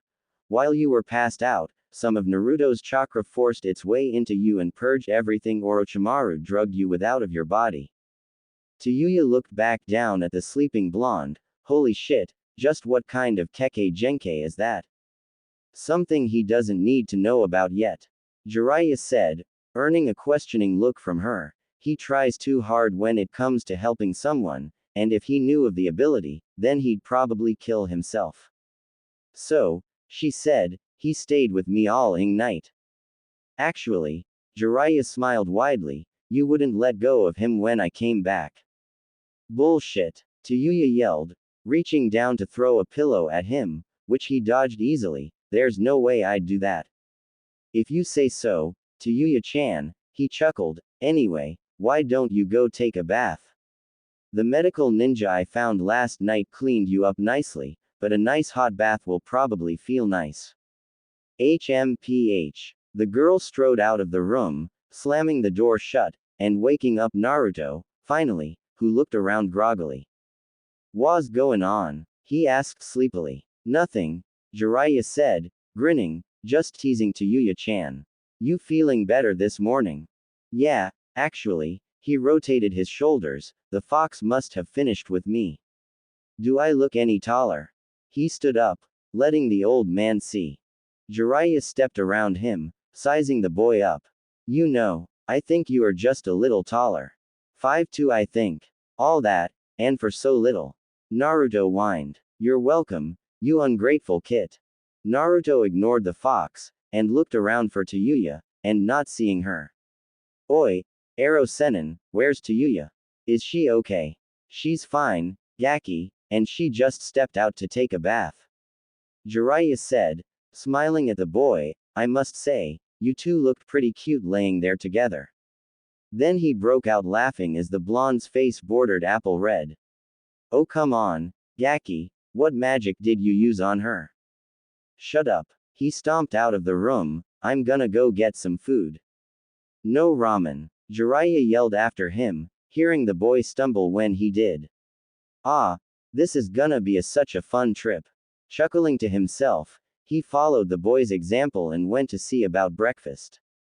Yuya grumbled as she scrubbed her skin furiously. I can't believe I clung to that baka. She thought angrily. This is all Orochi Tem's fault. In hell, he probably thinks I'm some weak little now. She reached for a bucket and poured its contents over herself, drenching her from head to toe. But, she thought, calming herself a little, it felt really nice. And warm. She remembered dreaming of someone patting her hair. Was that him? Alright, Gakis, today is the day, the Toad Senin said happily, we'll be working on improving those skills of yours. Before him stood two very excited shinobi dressed in karate gis in light of them not having decent clothing anymore. First, Naruto, show Yuya how to do the Kage Bushin no Jutsu. Hi. Naruto eagerly made the clone seal, Kage Bushin no Jutsu. Yuya watched in awe as over 100 puffs of white smoke exploded all around them, followed by over 100 Narutos. A moment later he undid the jutsu. Jiraiya smiled at the stunned girl's expression but clapped his hands, impressive as always, Gaki, a little excessive but impressive. Tee thanks, he said, then looked over at Yuya, still think it was bull. Ah shut the up, Yuya snapped, if a dumbass like you can do it, then there's no way I can lose. She clapped her hands together, forming the seal. Hold it, Jiraiya shouted, startling her, Yuya, before you try to imitate him, you should know he has an unusually large chakra reservoir, so it's only natural that he produces this many clones. He said, I want you to keep it simple, and try for at least one bushin for the first try. Ah, she whined. She formed the seal again, Kage Bushin no Jutsu. The same puff of smoke appeared, along with another Yuya. Yeah. Both yelled and high-fived each other. Well done. Jiraiya laughed. That's impressive considering that this was your first try. Now, what I want you to do is work on how many bushins you're able to summon, but don't overdo it. Jiraiya warned. Remember, you're still recovering, and I wouldn't want you suffering from chakra exhaustion. Hi, Gigi. Both Yuyas said. What about me? Naruto asked. Jiraiya smiled evilly at him, making the blonde gulp. You, Gaki, will be working on your Rasengan. Naruto sighed with relief. Oh, don't look so please. You will be working on performing the jutsu without your bushins, and using only one hand. What? Naruto whined, but you know I can't do it without them. That's the problem, Gaki. Jiraiya snapped, holding out his hand and forming his own Rasengan. Look at that, one hand, no bushin, simple, yet you have to rely on a bushin to help with the power and containment of the chakra needed to form this jutsu, giving you less chakra to work with in the long run. If you can do it the way I can, you'll have more shots if you miss your target. Naruto's face fell. Yeah, I guess. That, Yuya thought, was harsh. Even if he is right about it. When will I learn it? She asked, her face lighting up. As soon as you can produce 10 bushin without exhausting yourself. Jiraiya said, grinning, pulling out a scroll from his robes, and opening it on the ground.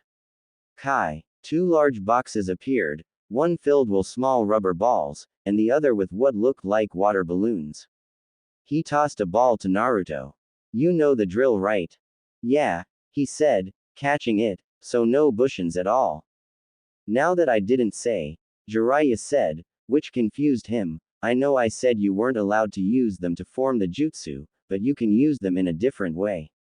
Really? How? Naruto asked eagerly. The Kage Bushin no Jutsu is unique among that type of jutsu, because when one is dispelled, the memories and experiences are immediately sent back to the caster. He said, still grinning. Such is progress on a certain A-rank jutsu. You mean if we do something right that helps the jutsu along, Yuya said, we dispel the Bushin that had that bit of progress and we get it from them. Bingo, the old man smiled, which is why I'd like you to be able to do 10 Bushins without much chakra exhaustion so you can properly form the Rasengan. It's such a dense amount of chakra, it took the Yondaime 3 years to complete it.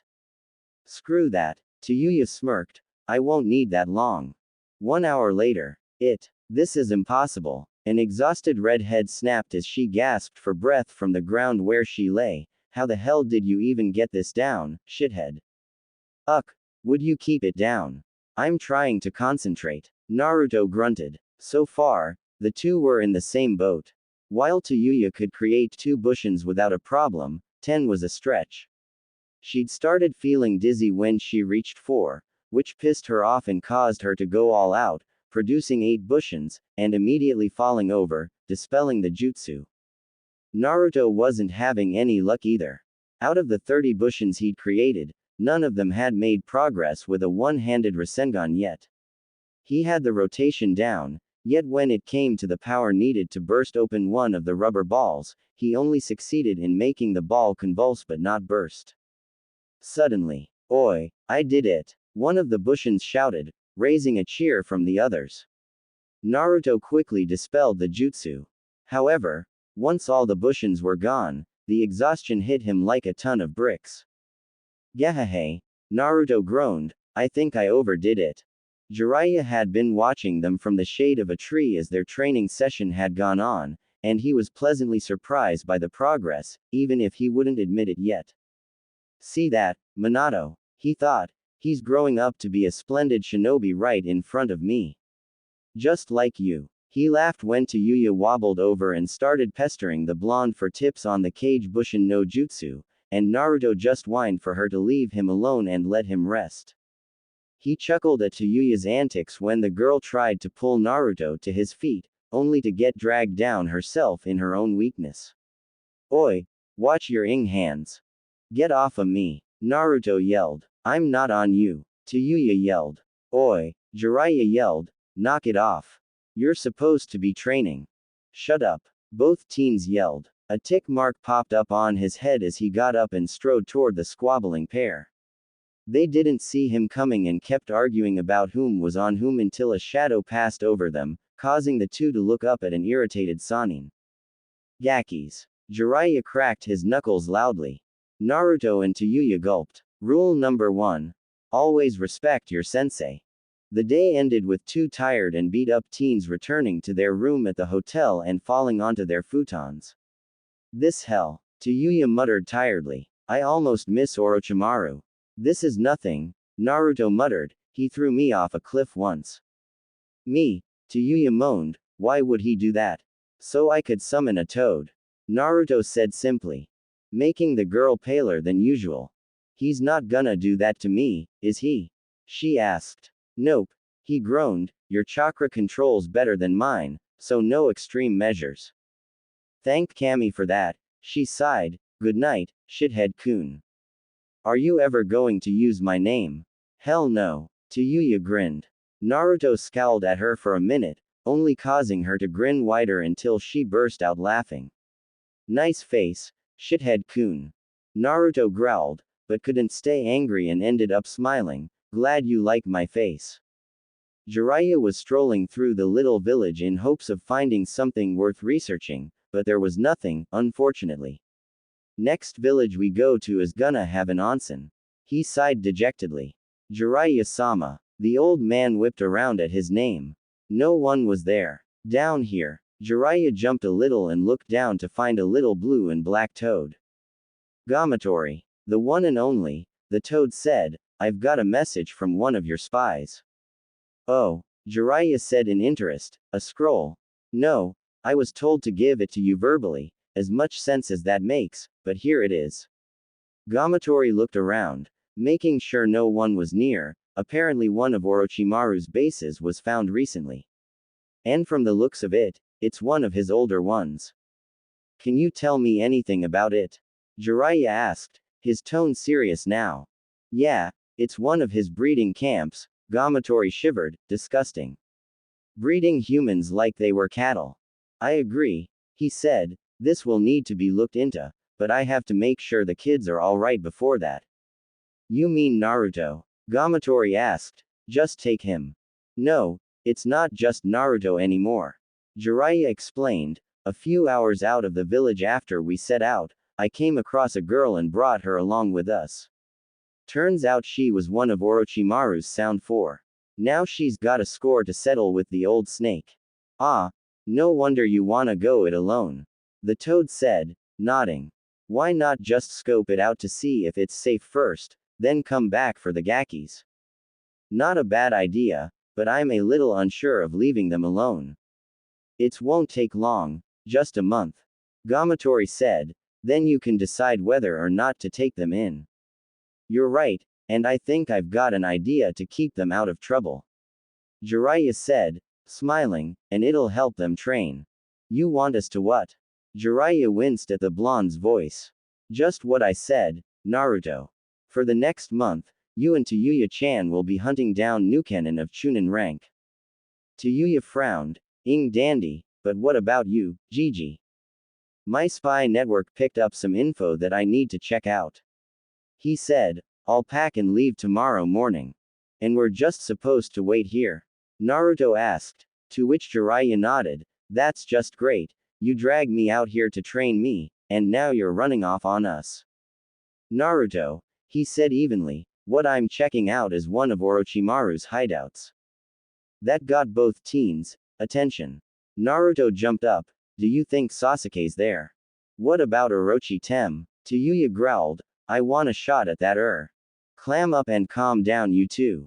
Jiraiya roared, clapping them both on the shoulders and knocking them down, now listen up. Fact 1. No, I don't know if Sasuke is there, or Orochimaru for that matter. Fact 2. If either of them were, neither one of you is strong enough to take them on. Naruto, you were literally torn apart last time you faced Sasuke. And to Yuya, don't even try Orochimaru. Like me, he is a Sannin, and just as strong, if not stronger than me. But, both whined. No buts. Jiraiya growled. You'll move to the next town and find an inn there, and keep up your training, and hunting. The purpose for the hunting of the newcomer is two-fronted. On one half you'll be facing off against strong opponents and pushing yourselves to the limit. And on the other, you'll be earning money for yourselves. I'll only be gone a month, and by the time I get back, if you haven't taken down at least 3 ninja, then you won't be coming with me on the infiltration. Hi. Both droned. Jiraiya smiled. Oi, don't look so down. I'm not doing this because I don't have faith in your abilities, I just want you to be safe. Okay. Naruto relented, but how are we going to tell if someone's a newcomer? I'll leave you my bingo book, Jiraiya said, that should be all you need. Kyuubi. Naruto asked mentally, what do you think about this? He heard the Biju groan as if his question had woken him from a nap. Such a troublesome thing to ask, Kit. You want to become stronger, nay. Then you'll need to fight stronger opponents than yourself, and surpass your own limits to do so. I guess so, he thought, thinking back on his fight with Sasuke. That power you gave me back then, would I be able to use it again? The Kyuubi's ears perked up at that. The chakra shroud was the only thing that he would allow the blonde, given the power of the Tori seal holding him there, but if he used it more. That shroud could easily kill you, Kit. You may use it, but not all the time. Remember this, my chakra, my very body was created from hatred, Kit. As were all of my brethren and my predecessor from which we all came. Naruto gulped, not liking the sound of the fox's words. As I said, Kit, you may use it, but only in dire emergencies. See what hatred has done to the young Uchiha, no, their entire cursed clan. Now only 2 remain from the ruins, and both wish for the other's demise as far as I know. Then I'll agree to that. I just want to be ready if I have to fight him again, or someone that's close to his strength. The Kyuubi grinned and nodded, neglecting to tell him that using his chakra would weaken the seal and, eventually, release him. I may not hate you as much as most humans, Kit, but that does not mean that I don't hate you at all. Use my chakra as you will, but it will lead you to your death by my freedom. Yuya found herself becoming nervous as the night wore on while she laid in bed with Jiraiya and Naruto snoring away on either side of her.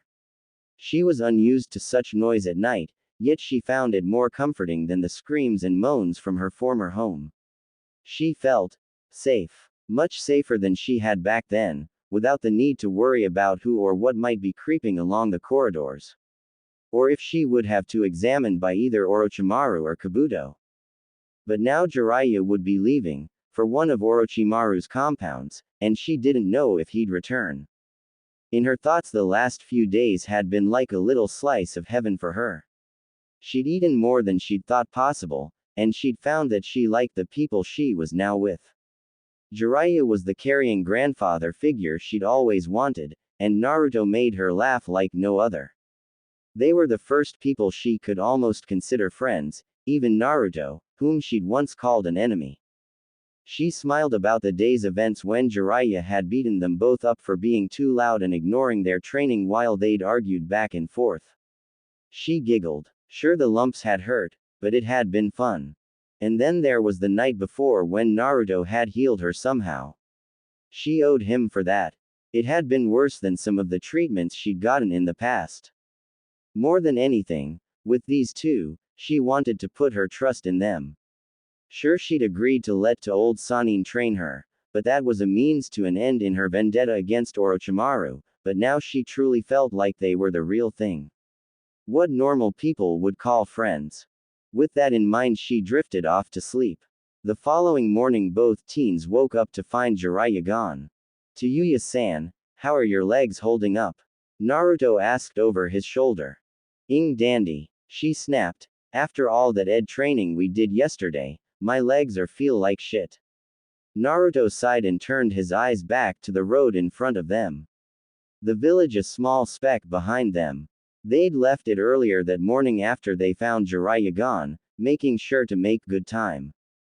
Yuya didn't want to admit it, but she wanted to rest badly. Only 6 hours on the road and she already wanted to stop for the day. But she didn't want to show any weakness in front of her companion. We could stop for lunch, Naruto suggested, it's pretty close to noon now. She was about to say no, but her stomach betrayed her and growled. Naruto heard and looked back at her with a foxy grin. Yuya blushed. The air you looking at? Nothing. He laughed and stepped off to the side of the road to unpack their food scrolls. Yuya grumbled but went to join him all the same. No sense traveling on an empty stomach. Have you thought about what Gigi told us? She asked. About what? Naruto asked. The bingo book, shit for brains. Yuya snapped. We can't just live off what little he left behind. Oh, right. Naruto laughed, scratching the back of his head. I guess we could have a look. You're such an airhead.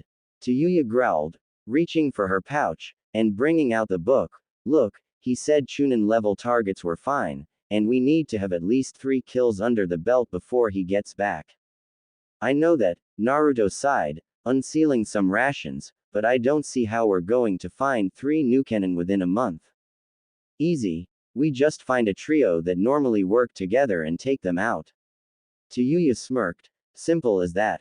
And the attack plan, he said, and tossed the girl a rice ball. We can't just rush in head first. I thought that's what you were best at. Yuya grinned, and bit into her rice ball. Besides, we won't be expected to be much of a threat since we're so young. If you say so, Naruto said. That's more like it, she said. Now the next village is a big one, so all sorts of people come and go through it, so we may get lucky. The only reason Ero Sennin told us to wait for him there is because it has an onsen. Naruto thought, I get the feeling this is gonna be a lot of headaches in the making. Admit it, Kit, you would do the same thing. The Kyuubi said. Would not. I'm a pervert, but I'm not a peeping Tom. Why do you do that? Yuya asked, snapping him back to reality. Do what? Naruto asked in confusion. Sometimes you'll look off into space and get these weird looks on your face. She said, like you're talking to someone. Oops. Oh, that, look. Don't bother trying to make shit up, she said, I won't keep bugging you about it if you don't wanna tell me. Thanks, he said truthfully, then looked at the black book she was holding. Are there any targets in there that hang out around here? Yeah, actually, there's a ton. She snapped, flipping through the book, but that's the good thing, isn't it? Give that thing here, Naruto said, and she handed it over. Just what I thought. These guys are all S-rank newcomers. Huh, Yuya scoffed, you're full of shit. Hell if I'm lying. Look here, Naruto pointed to one ninja in particular. This guy's the most dangerous one out of the bunch. Look at all the crimes he has under his name. Yuya paled, and this is one of the Chunin we're supposed to go after. No, but they're probably teamed up with him since he's a Jonin-ranked ninja. Naruto said, there's no way we could take him down. What if we take him by surprise? She asked. I mean, look at the bounty on this guy's head, Shithia-kun. If we take him down, then Gigi will have to let us come along. Naruto narrowed his eyes at her. Not gonna give up, are you? Yuya grinned. Nope. Naruto sighed. What did I do to deserve this? It's destiny, Kit. She's fated to be your loving mate. The fox cackled, making Naruto groan. Alright. Naruto sighed again. We'll give it a try, Yuya whooped, but Naruto continued, but if I think things are getting too dangerous, then we're out of there. Fine, she growled, geez, thanks for the vote of confidence, shithead-kun. Naruto rolled his eyes, is it too much to say that I don't want you overdoing it? She blushed at that, don't worry about me. But then something struck her, we need to stop in town for something first. What's that? I need a flute. She looked down at herself, then at Naruto, and we both need some new clothes. 10 hours later, an hour away from the village, a small band of ninjas sat around a campfire laughing and drinking as they celebrated the day's spoils. Above them, on a high cliff, sat two teens. This is the plan, asked a boy in an orange and black outfit and Jonin-style vest. We're really just going to barge in. Shut up, shithead-kun, said his companion. Look at them, they're getting drunk. Nothing's less dangerous than a drunk ninja. The girl who stood beside him wore a vest similar to his, along with a chain-mail shirt underneath a cream-colored GI, and sported a black cap and shorts. Yeah, but take a closer look, Yuya-chan, Naruto said, our target is barely touching his drink. Don't worry about him, she smirked, once I start playing, he'll be begging for, so important to your future that you do not finish that sentence, Naruto groaned, seriously, how did you get such a foul mouth? I blame the people I grew up with, she said simply, grinning at his discomfort, and you're starting to sound like Jirobo. Just start place. Hold it, Kit, before you get started, I can sense 5 more presences in the trees around the camp. Guards? Most likely. Probably some screw-ups that got stuck with the grunt work while the others are enjoying their spoils. Thanks for the heads up. There's that look again, Yuya said in annoyance, seriously, what the is up with that? There's 5 more men in the trees all around the camp, he said, shocking her, that's what's up with that.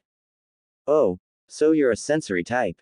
Naruto nodded, her statement being true in a sense. Well, this makes things more interesting. She took out her brand new demonic flute. Stand behind me while cast the genjutsu, or you'll get caught. Naruto nodded and stepped back as Yuya brought the flute to her lips. The melody that started to play was soft and sweet. Naruto had never been one to listen to such things, but he thought that it was most beautiful music he'd ever heard. Mateki, Yuya thought as she played, Mugen Onsa. Down in the camp the leader, Seiji Miyazawa, heard something that was out of place here. A flute. Suddenly, all of his men started screaming and falling to the ground, clutching at their limbs. What the s going on? Seiji roared, and then it hit him, genjutsu. And then his world started to warp. He clapped his hands together before the jutsu could take hold of him and shouted, Kai. Back on the cliff, Naruto was marveling at the effects Yuya's playing was having on the camp. Many had stopped moving and screaming completely, and Naruto could no longer sense their chakra. Damn, I wish I was a genjutsu type. He thought dejectedly. Oi, kid, look out. Kaden. Goryuka no jutsu. To Yuya. Naruto jumped and grabbed the girl's waist, hauling her away from the cliff just as a gigantic fireball exploded against it. What the? Yuya yelled. He must have dispelled the jutsu. Naruto growled, we got a fight on our hands. That you do. Yuya moaned as she saw the man standing on the sheer edge of the cliff. He was tall, and, like his bingo book picture, had heavy scarring on his face below his right eye. Around his forehead he wore a Kumo Hitai with a slash through the Kumogakure symbol.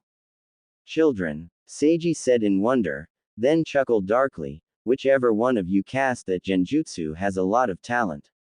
All my men died from heart attacks within minutes of it. He looked down at Yuya. I suppose it was you, Yaki. What of it? She snapped. Well, seeing as I no longer have any men, he sneered, I don't suppose you'd care to join my ranks. Go yourself. Yuya spat, you're scum, just like the book says. Ah, so you're both bounty hunters, Then he laughed, a little young, but, then most of them start young. Still, it's a shame that such a cute couple is about to die. Who's a couple, you shit? Yuya launched herself at him, a kunai already in her hand. Too bad, Seiji formed the tiger seal, you lose. She heard Naruto roar. Yuya flattened herself to the ground, Fuma shuriken. She felt her hair brush with the massive shuriken as it sailed over her. Seiji swore and broke off his jutsu and under the weapon as well. Now, Naruto shouted, and leapt over to Yuya, Kuchio's, Yutai Kuzushi no Jutsu. Suddenly Yuya saw a puff of smoke, and down came an armored toad slightly bigger than a cow. Seiji leapt out of the way just as the toad crashed to the ground where he had been. Don't let up. Gamma. Grab him. Gamma's tongue shot out of his mouth and wrapped around the man's ankle.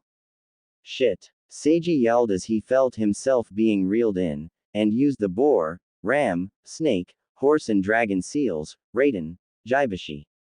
Lightning started shooting from his hands, and he touched them to Gamma's tongue.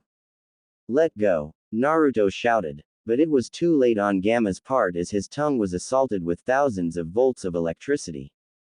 Bastard. Yuya roared, momentarily forgotten by Seiji, and hurled her kunai and shuriken at him.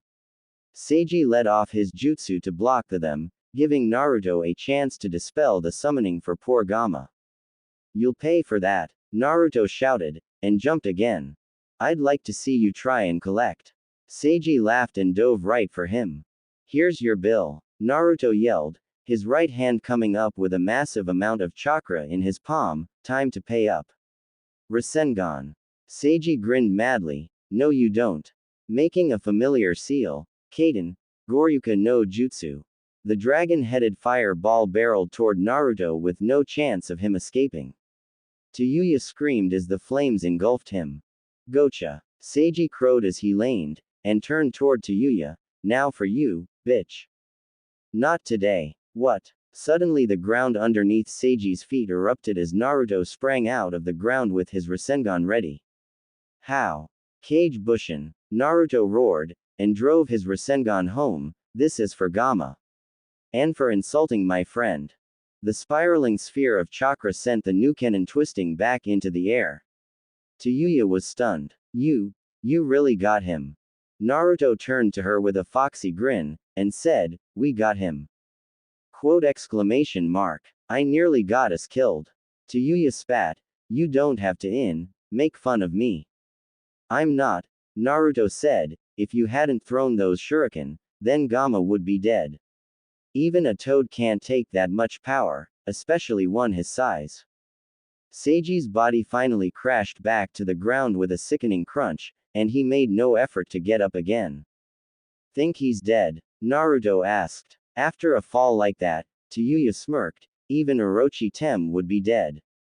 With that freaky neck extension thing he does. Naruto frowned. Good point, she said, then looked down at the camp. How are we gonna get these guys to the bounty office? Naruto thought about it for a minute. Have you got an empty storage scroll? Half an hour later, the two were heading to the village with a scroll clutched in Naruto's hand. Yuya smiled, thinking that Jiraiya would be happy when he came back, which reminded her of something. Oi, shithead, you didn't use the Bushin to use the Rasengan, did you? Naruto stopped, his eyes widening. Hey, you're right. Naruto jumped up. I did it, Dadbao. Yuya rolled her eyes at him. Nice going, Naruto. Then bit her tongue as she realized she'd slipped, and Naruto didn't miss it. Oi, you said my name. He was smiling widely. Yuya growled and strode on ahead of him. Naruto was right behind her. Come on, say it again. It was just a slip. She yelled, you're still shithead.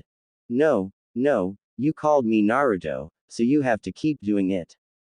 Naruto said happily. I mean, what friends call each other names like that? Yuya turned and looked at him. So we're friends. Naruto smiled. Yup. Yuya turned away and kept walking, all the while hiding her grin. You know, while I was watching Sasuke before he came with us, I noticed he called you Dobi a lot. Naruto paled. Now don't you start. Ah, but I think it's kinda cute. Dobi. Yuya giggled, then ran ahead of him. Come on, Dobi, we have some bounties to collect. Naruto sighed. Why can't I keep my mouth shut? You never could. Kyuubi commented, but it's fine this way, isn't it? Naruto smiled. Yeah, Kyuubi, I guess you're right. He chased after her, thinking that this was going to be a better trip than he'd thought. In 2 weeks' time, Jiraiya found himself staring down at a familiar sight from the trees. All has to be underground, doesn't it, you snake? He muttered, and walked down the trunk slowly.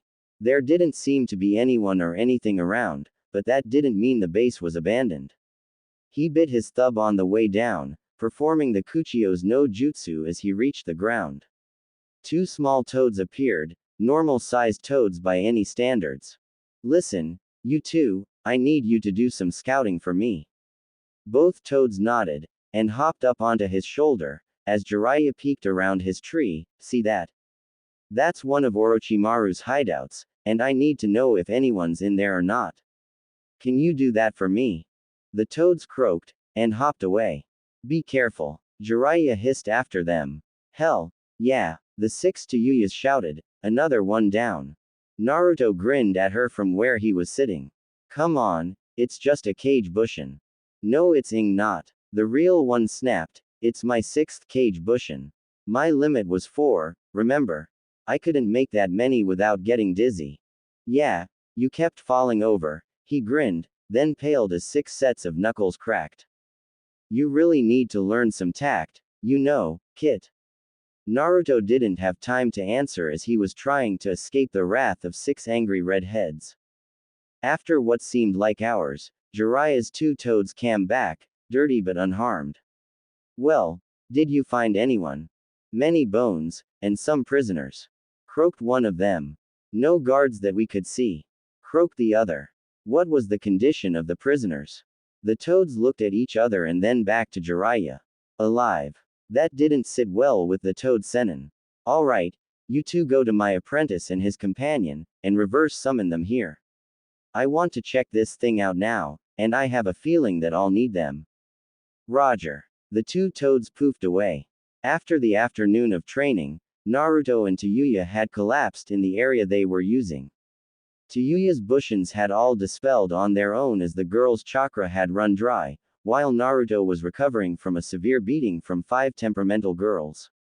Not only were his ears ringing from the rain of blows, but from the howling laughter of a certain orange fox inside his head at the boy's misfortune. You really need to learn how to deal with the vixens, Kit, the fox said, his laughter still booming throughout his mind. I can honestly say you're in worse shape than when the pink vixen gets through with you. Ah, shut up, You stupid fur ball. Naruto snapped. At least she increased her chakra reservoir again. She's getting stronger little by little. She certainly is. I'm still amazed at how fast she's gotten the Kage Bushin no Jutsu down. She had a fairly decent reserve already.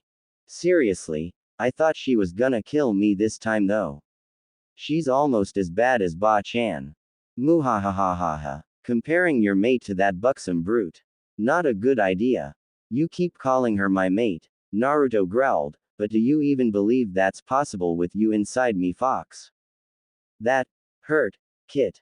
He could feel the hurt in the fox's voice this time. You know I didn't choose this. Sorry, Fox. I know you didn't. Come to think of it, why did you attack the village? I'll tell you later, Kit, but right now, I think your vixen is about to start up again. Time to run again. Oi, shithead. Yuya groaned. Ah. Naruto jumped up, with a little help from his ability. No more, Yuya-san. I give up. But the girl didn't look like she was going to hit him again. In fact, she still looked tired as she wobbled over to him. I'm not gonna hit you, dumbass. Yuya snapped, a blush rising to her face. I just wanted your help with something. He was surprised. Like what? A nap, she said. She grabbed him by the scruff of his vest. I could use a pillow. Naruto, and even the Kyuubi, was stunned as the red head dragged him over to a tree. Oh oi, wait a minute, Naruto shouted. Where did that come from? Yuya knew how this looked, but she needed a boost in her chakra, and that's exactly what Naruto could provide, even if he didn't know it. Still, it was embarrassing, and she wished that the old man would let her tell him about his healing abilities. Just shut up, shithead-kun, I'm tired after all that running around. Then use the backpack you bought. Naruto whined, though he wasn't putting up much resistance. Just go with it, Kit. She probably wants the warmth. The fox reasoned. It's starting to get colder. You're softer, she said, causing the blonde to blush that would have made Hinata proud. Besides, it's getting cold out here. Naruto's sweat dropped as the fox laughed and said, told you so. Naruto. The two jumped as two toads popped out of a small puff of smoke. Kaichu, Ritsu, Naruto said, identifying the toads, what are you guys doing here? We're to reverse summon you to Jiraiya-sama immediately, the toad on the left, Ritsu, said. He wishes to investigate the compound of Orochimaru that was found, but believes he will need your help. Is Gigi alright? Yuya asked worriedly. Why didn't he come back for us? It would have likely been too late for the survivors. Now please, Naruto-sama, Yuya-sama, time is of the essence. Better go with them, Kit, this sounds serious. Alright, then, let's go. Naruto said. Let's kick that snake's, bang. Ouch. What the hell, Yuya? He glared at the girl, nursing her reddening fist. As much as I'd love to feed that snake his balls for breakfast, Naruto cringed, covering that particular part of his anatomy. How does a reverse summon even work? Naruto smiled. Kaichu, Ritsu. Right away. The toads quickly hopped on both Yuya and Naruto's shoulders. Yuya looked worried. I get the feeling I'm gonna poof. Puke. Jiraiya jumped, startled by the outburst as Yuya and Naruto appeared beside him, with Yuya hunched over. Naruto, however, was laughing his off. He shook his head and bopped him on the head to silence him. That's enough of that, Jiraiya said, then looked over at the girl. Yuya-chan, you okay? She groaned. I don't ever wanna do that again. My most sincere apologies, Yuya-sama. Kaichu said, bowing to her from her shoulder. We didn't know it would cause motion sickness. Ritsu said, humbly. It didn't happen to me, Naruto said. Whoop-tee-do, Yuya snapped, getting to her feet. Now where's that sorry sob that left me under a tree? He's not here, Jiraiya said. Yuya growled, then why are we? The toad sage groaned. Yuya, I told you I didn't know whether or not he'd be here, but come on. There's still people down there and I need your help. Both of you. Great. Naruto yelled happily, "Oh yeah. We got our 3 Chunin, and a Jonin." Jiraiya grinned, "Good work. Now let's see how you handle what could be down there." Yuya peeked around the tree at the base. "I know this place." "What?" Naruto asked. "Really?" Jiraiya said, looking down at the girl. "I take it they weren't pleasant times." Yuya bit her lip. "No, they weren't." Jiraiya nodded. "You can stay here if you don't want to go in." "No, I'll be fine," she lied, then took out her new flute. "Let's get in there." She strode toward the entrance with a purpose in her step. Naruto was about to follow her when the Kyuubi spoke to him. "Kit. Yeah, don't let her go in there yet. There's something in there that doesn't feel human." "A demon. Hold it to Yuya-san." Naruto called after her, stopping the girl in her tracks. She looked back at him in question. He shook his head in the direction of the compound. Over the past few weeks she'd come to know that meant danger. She walked back to him and the old man. "Sense something?" she asked, confusing the toad sage. "What's she talking about?" Naruto placed his hand over his stomach and pretended to scratch it. "I'm a sensory type." Jiraiya caught the gesture and nodded. "I can feel something down there, but it doesn't feel human."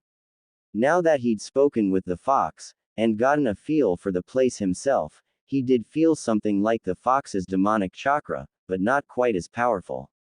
"Is it a curse mark?" Jiraiya asked. "And can you see if there's more than one?" "Kneel to the ground and place your hand on the soil," the fox instructed. "You'll get a better feel for what you're looking for. And feel for more than one chakra signature. I can't always be the one to warn you, Dadbao." Naruto grinned in his mind at the fox for mocking him, and did as instructed, letting his chakra flow into the ground. As it expanded out beneath them, a cold feeling swept over him that had his tenant growling with bloodlust. "Kid, this is worse than I thought." "What is that? I've never felt so cold before. Not even in the land of snow." "That, Kit, is true demon chakra. Unlike myself, and summon spirits, true demon chakra is what happens if a human fails to enter a sage form, and lives. Normally, if no one's there to help, a human will die or petrify if the nature chakra takes over their system. You're losing me by the minute. Speak my language." "By the tails of the Jubi." The fox roared. "Look, remember what Sasuke's Sekakura looked like? That black mass of hatred." "Yeah, are you saying that's what a sage form is?" "Not quite. Normally sages like Jiraiya take years to practice gathering nature chakra from the environment from the spirits they have a contract with, like the toads. What Sasuke went through is more like a failed sage form, but still being alive after the change in form. It's not a demonic chakra, but it's dangerously close." "So, what's down there, Kyuubi?" "Something I hope we do not meet. But if we do, you're the only one that could stop it, and that's using my power. The power of a Biju is far greater than that of a demon like this poor wretch." "Naruto," Jiraiya said, shaking his shoulder. Naruto blinked and came out of his stupor. "Find anything?" Naruto looked up, focusing his eyes. Both Yuya and Jiraiya were looking down at him with concern. "We might have a problem." After explaining what he'd found out discreetly, the three of them now looked at the compound like a den of vipers. Jiraiya sighed. "I knew he was doing research on natural chakra, but I didn't think he'd go this far." Naruto nodded. "Yeah, but it's the only signature like that I could feel. The humans Kaichu and Ritsu found must not have the curse mark on them yet." Yuya shivered, reaching up to touch her shoulder where her own mark had been once. This is wrong. I relied on that thing for so long, but if that's what it was doing to me."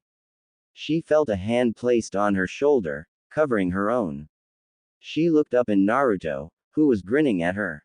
"You didn't choose it, right?" Yuya shook her head. "Then there's nothing to worry about anymore. Just that we need to stop that Orochi Tem once and for all." Jiraiya grinned at him as he comforted the girl. "That's right, and as much as it worries me, we need to go down there and get the survivors out. We'll just have to try and avoid that thing, whatever it is, until we can bring the whole place down on its ears." If it has any, quipped to Yuya. That's my girl. Jiraiya grinned, patting her shoulder, earning a blush from her. Now, let's get down there, and get the hell out of here. Upon entering the compound, Naruto immediately felt his stomach lurch. The scent of death was strong here, so strong that he could barely keep down his breakfast. This is horrible. Easy, Kit, it'll pass in a moment or two. That's easy for you to say, Kyuubi, but damn it, this is thick. I agree. Even for a demon's lair or someone like Orochimaru, this place reeks of cruelty, blood and death. Naruto groaned and pressed on, keeping himself in the lead because of his sensing abilities. Yuya was kept in the middle of them for safety, while Jiraiya brought up the rear. So, can you lead us to the prisoners? Jiraiya asked. Naruto groaned. No, directly, all I know is they're still farther ahead of us. And that thing you sensed? Yuya asked. What about that? He shivered. It's right below them. He turned to Jiraiya. Look, Arrow Sennin, I may have to go overboard if that thing comes after us. Jiraiya nodded. I understand, just don't strain yourself. Yuya looked back and forth between the two, but shrugged it off. She knew the blonde was holding something back. Probably something to do with his bloodline trait, she thought, and let it go as they continued. I think I can help in finding them, she said, catching their attention. The old snake usually kept a records room near the entrances, and this one is no different. It's just up ahead. Does that include a map of the compound? Jiraiya asked. Hell yeah, she smiled, we'd be able to find them in no time, Gigi. Naruto grinned, then lead on, to Yuya-chan. A vein popped up on her head. What was that, shithead? Naruto gulped. I mean, please lead the way, to Yuya-sama. Yuya grinned and strode past him with a little extra sway in her hips that Naruto, sadly, didn't notice, and of course, Jiraiya did. I have really gotta teach this Gaki about women. He sighed, following after the two children. Yuya lead them flawlessly to the records room, a dusty room that hadn't been used in what looked like years to them. Dust and decay covered most of the scrolls and tombs that lined the walls. The map they were searching for was pinned to a wall close to the door. Naruto took interest in a scroll that was lying loose on the shelf, barely hanging over the edge. When he pulled the scroll from the shelf, an avalanche of dust that had been the other scrolls fell onto him. Naruto hacked, coughed and sneezed, much to Yuya's amusement. But Jiraiya noticed the scroll that had attracted his attention. Naruto, what's that scroll you have there? Naruto held the scroll out to him. I don't know, but it's the only one that wasn't rotten. He handed the scroll over for him to inspect. Jiraiya blew a bit of dust off, and found an oddly familiar symbol. Well, this is an Uzumaki sealing scroll. Naruto's eyes widened. Did he say Uzumaki? Jiraiya saw the look of wonder and disbelief on the blonde's face and smiled. Yeah, Gaki, this is your scroll by birthright. He handed the scroll back to the stunned boy. The Uzumaki clan was known for their fuinjutsu, and had close ties to the Senju clan when Konohagakure was founded. Yuya smirked. Looks like you ain't such a doby after all. But the smirk died on her lips as soon as she saw her friend's face. He was gripping the scroll like a lifeline, and he was biting his lip, fighting back tears. Naruto.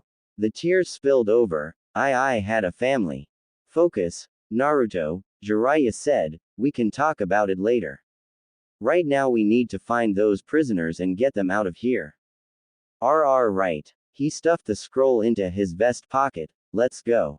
Yuya, in a rare display, went and bumped her shoulder against his. You gonna be okay, shithead-kun? Naruto gave his usual foxy grin. Yeah, it's just a little much to take in.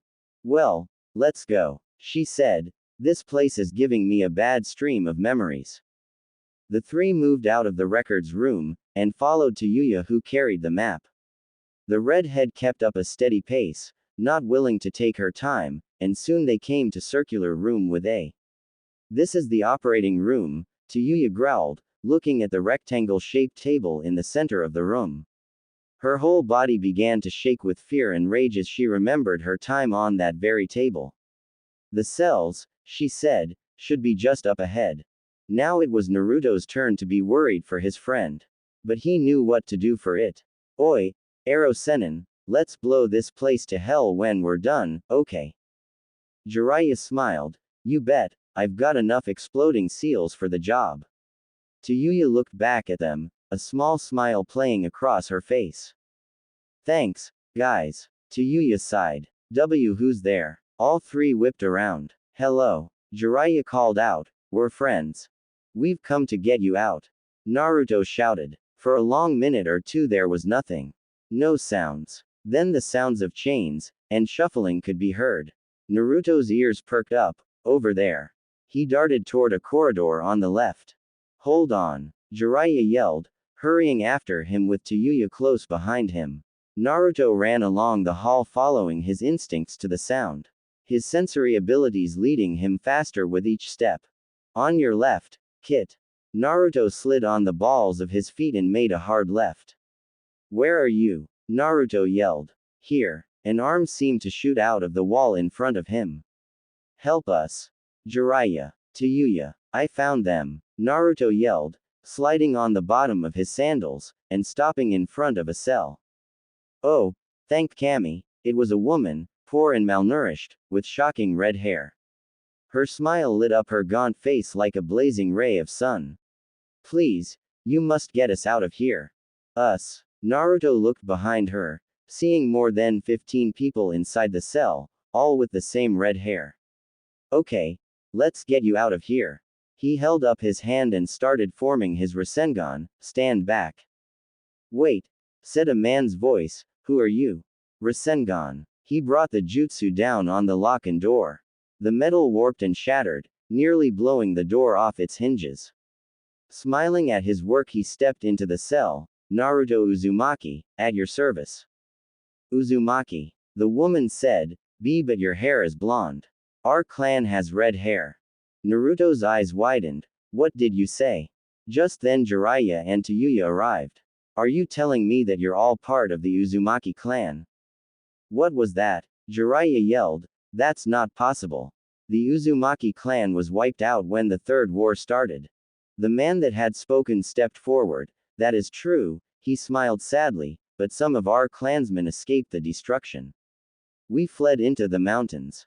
We spent years there with so few of us to continue the clan, but we managed, and then Orochimaru came. Naruto took a good look at him. He was around 30 or so, and had scars all over his torso. We of the Uzumaki have always attracted attention, wanted or not. He said, many clans wanted to take our sons and daughters for marriage. Others wanted to destroy us. Ultimately, our gifts with our chakra are what led to our destruction. Gifts? Naruto asked. The woman stepped forward this time. Our chakra was special. Like a multifaceted Kekkei Genkai, it had multiple uses. From healing, she looked down at Naruto, to sealing. Which is what attracted Orochimaru. Are you talking about the chakra chains? Jiraiya asked. What are those? Naruto asked. It is a form of Fuinjutsu, the woman said, and yes, that is why he came for us. But it was a rare ability, even among our clan. Only Kushina-san was able to use it, and she died in the leaf against the Kyuubi no Kitsune. Naruto grew excited at the news. Does that mean there were other Uzumaki in the Leaf Village? She shook her head. No, Kushina-sama was the only one. Naruto looked down slightly, and Yuya noticed that Jiraiya was growing uncomfortable. He's hiding something from him. Then she grinned. What's got you so down, shithead? If she was the only Uzumaki in the village, that means that she was your mother, right? Naruto's head snapped up. Hey, that's right. The man smiled. That would explain a few things. Wait, Jiraiya said, looking down at the blonde. Naruto, you need to know something. Naruto smiled at him, his cerulean eyes whirling sadly. You knew them, didn't you? To which Jiraiya nodded. It's okay, I know it was probably a good reason for keeping it from me. A very good reason, he said, but not because of your mother. It was your father that would have caused the trouble. Tell him to stop beating around the bush already. The fox roared, I knew that woman.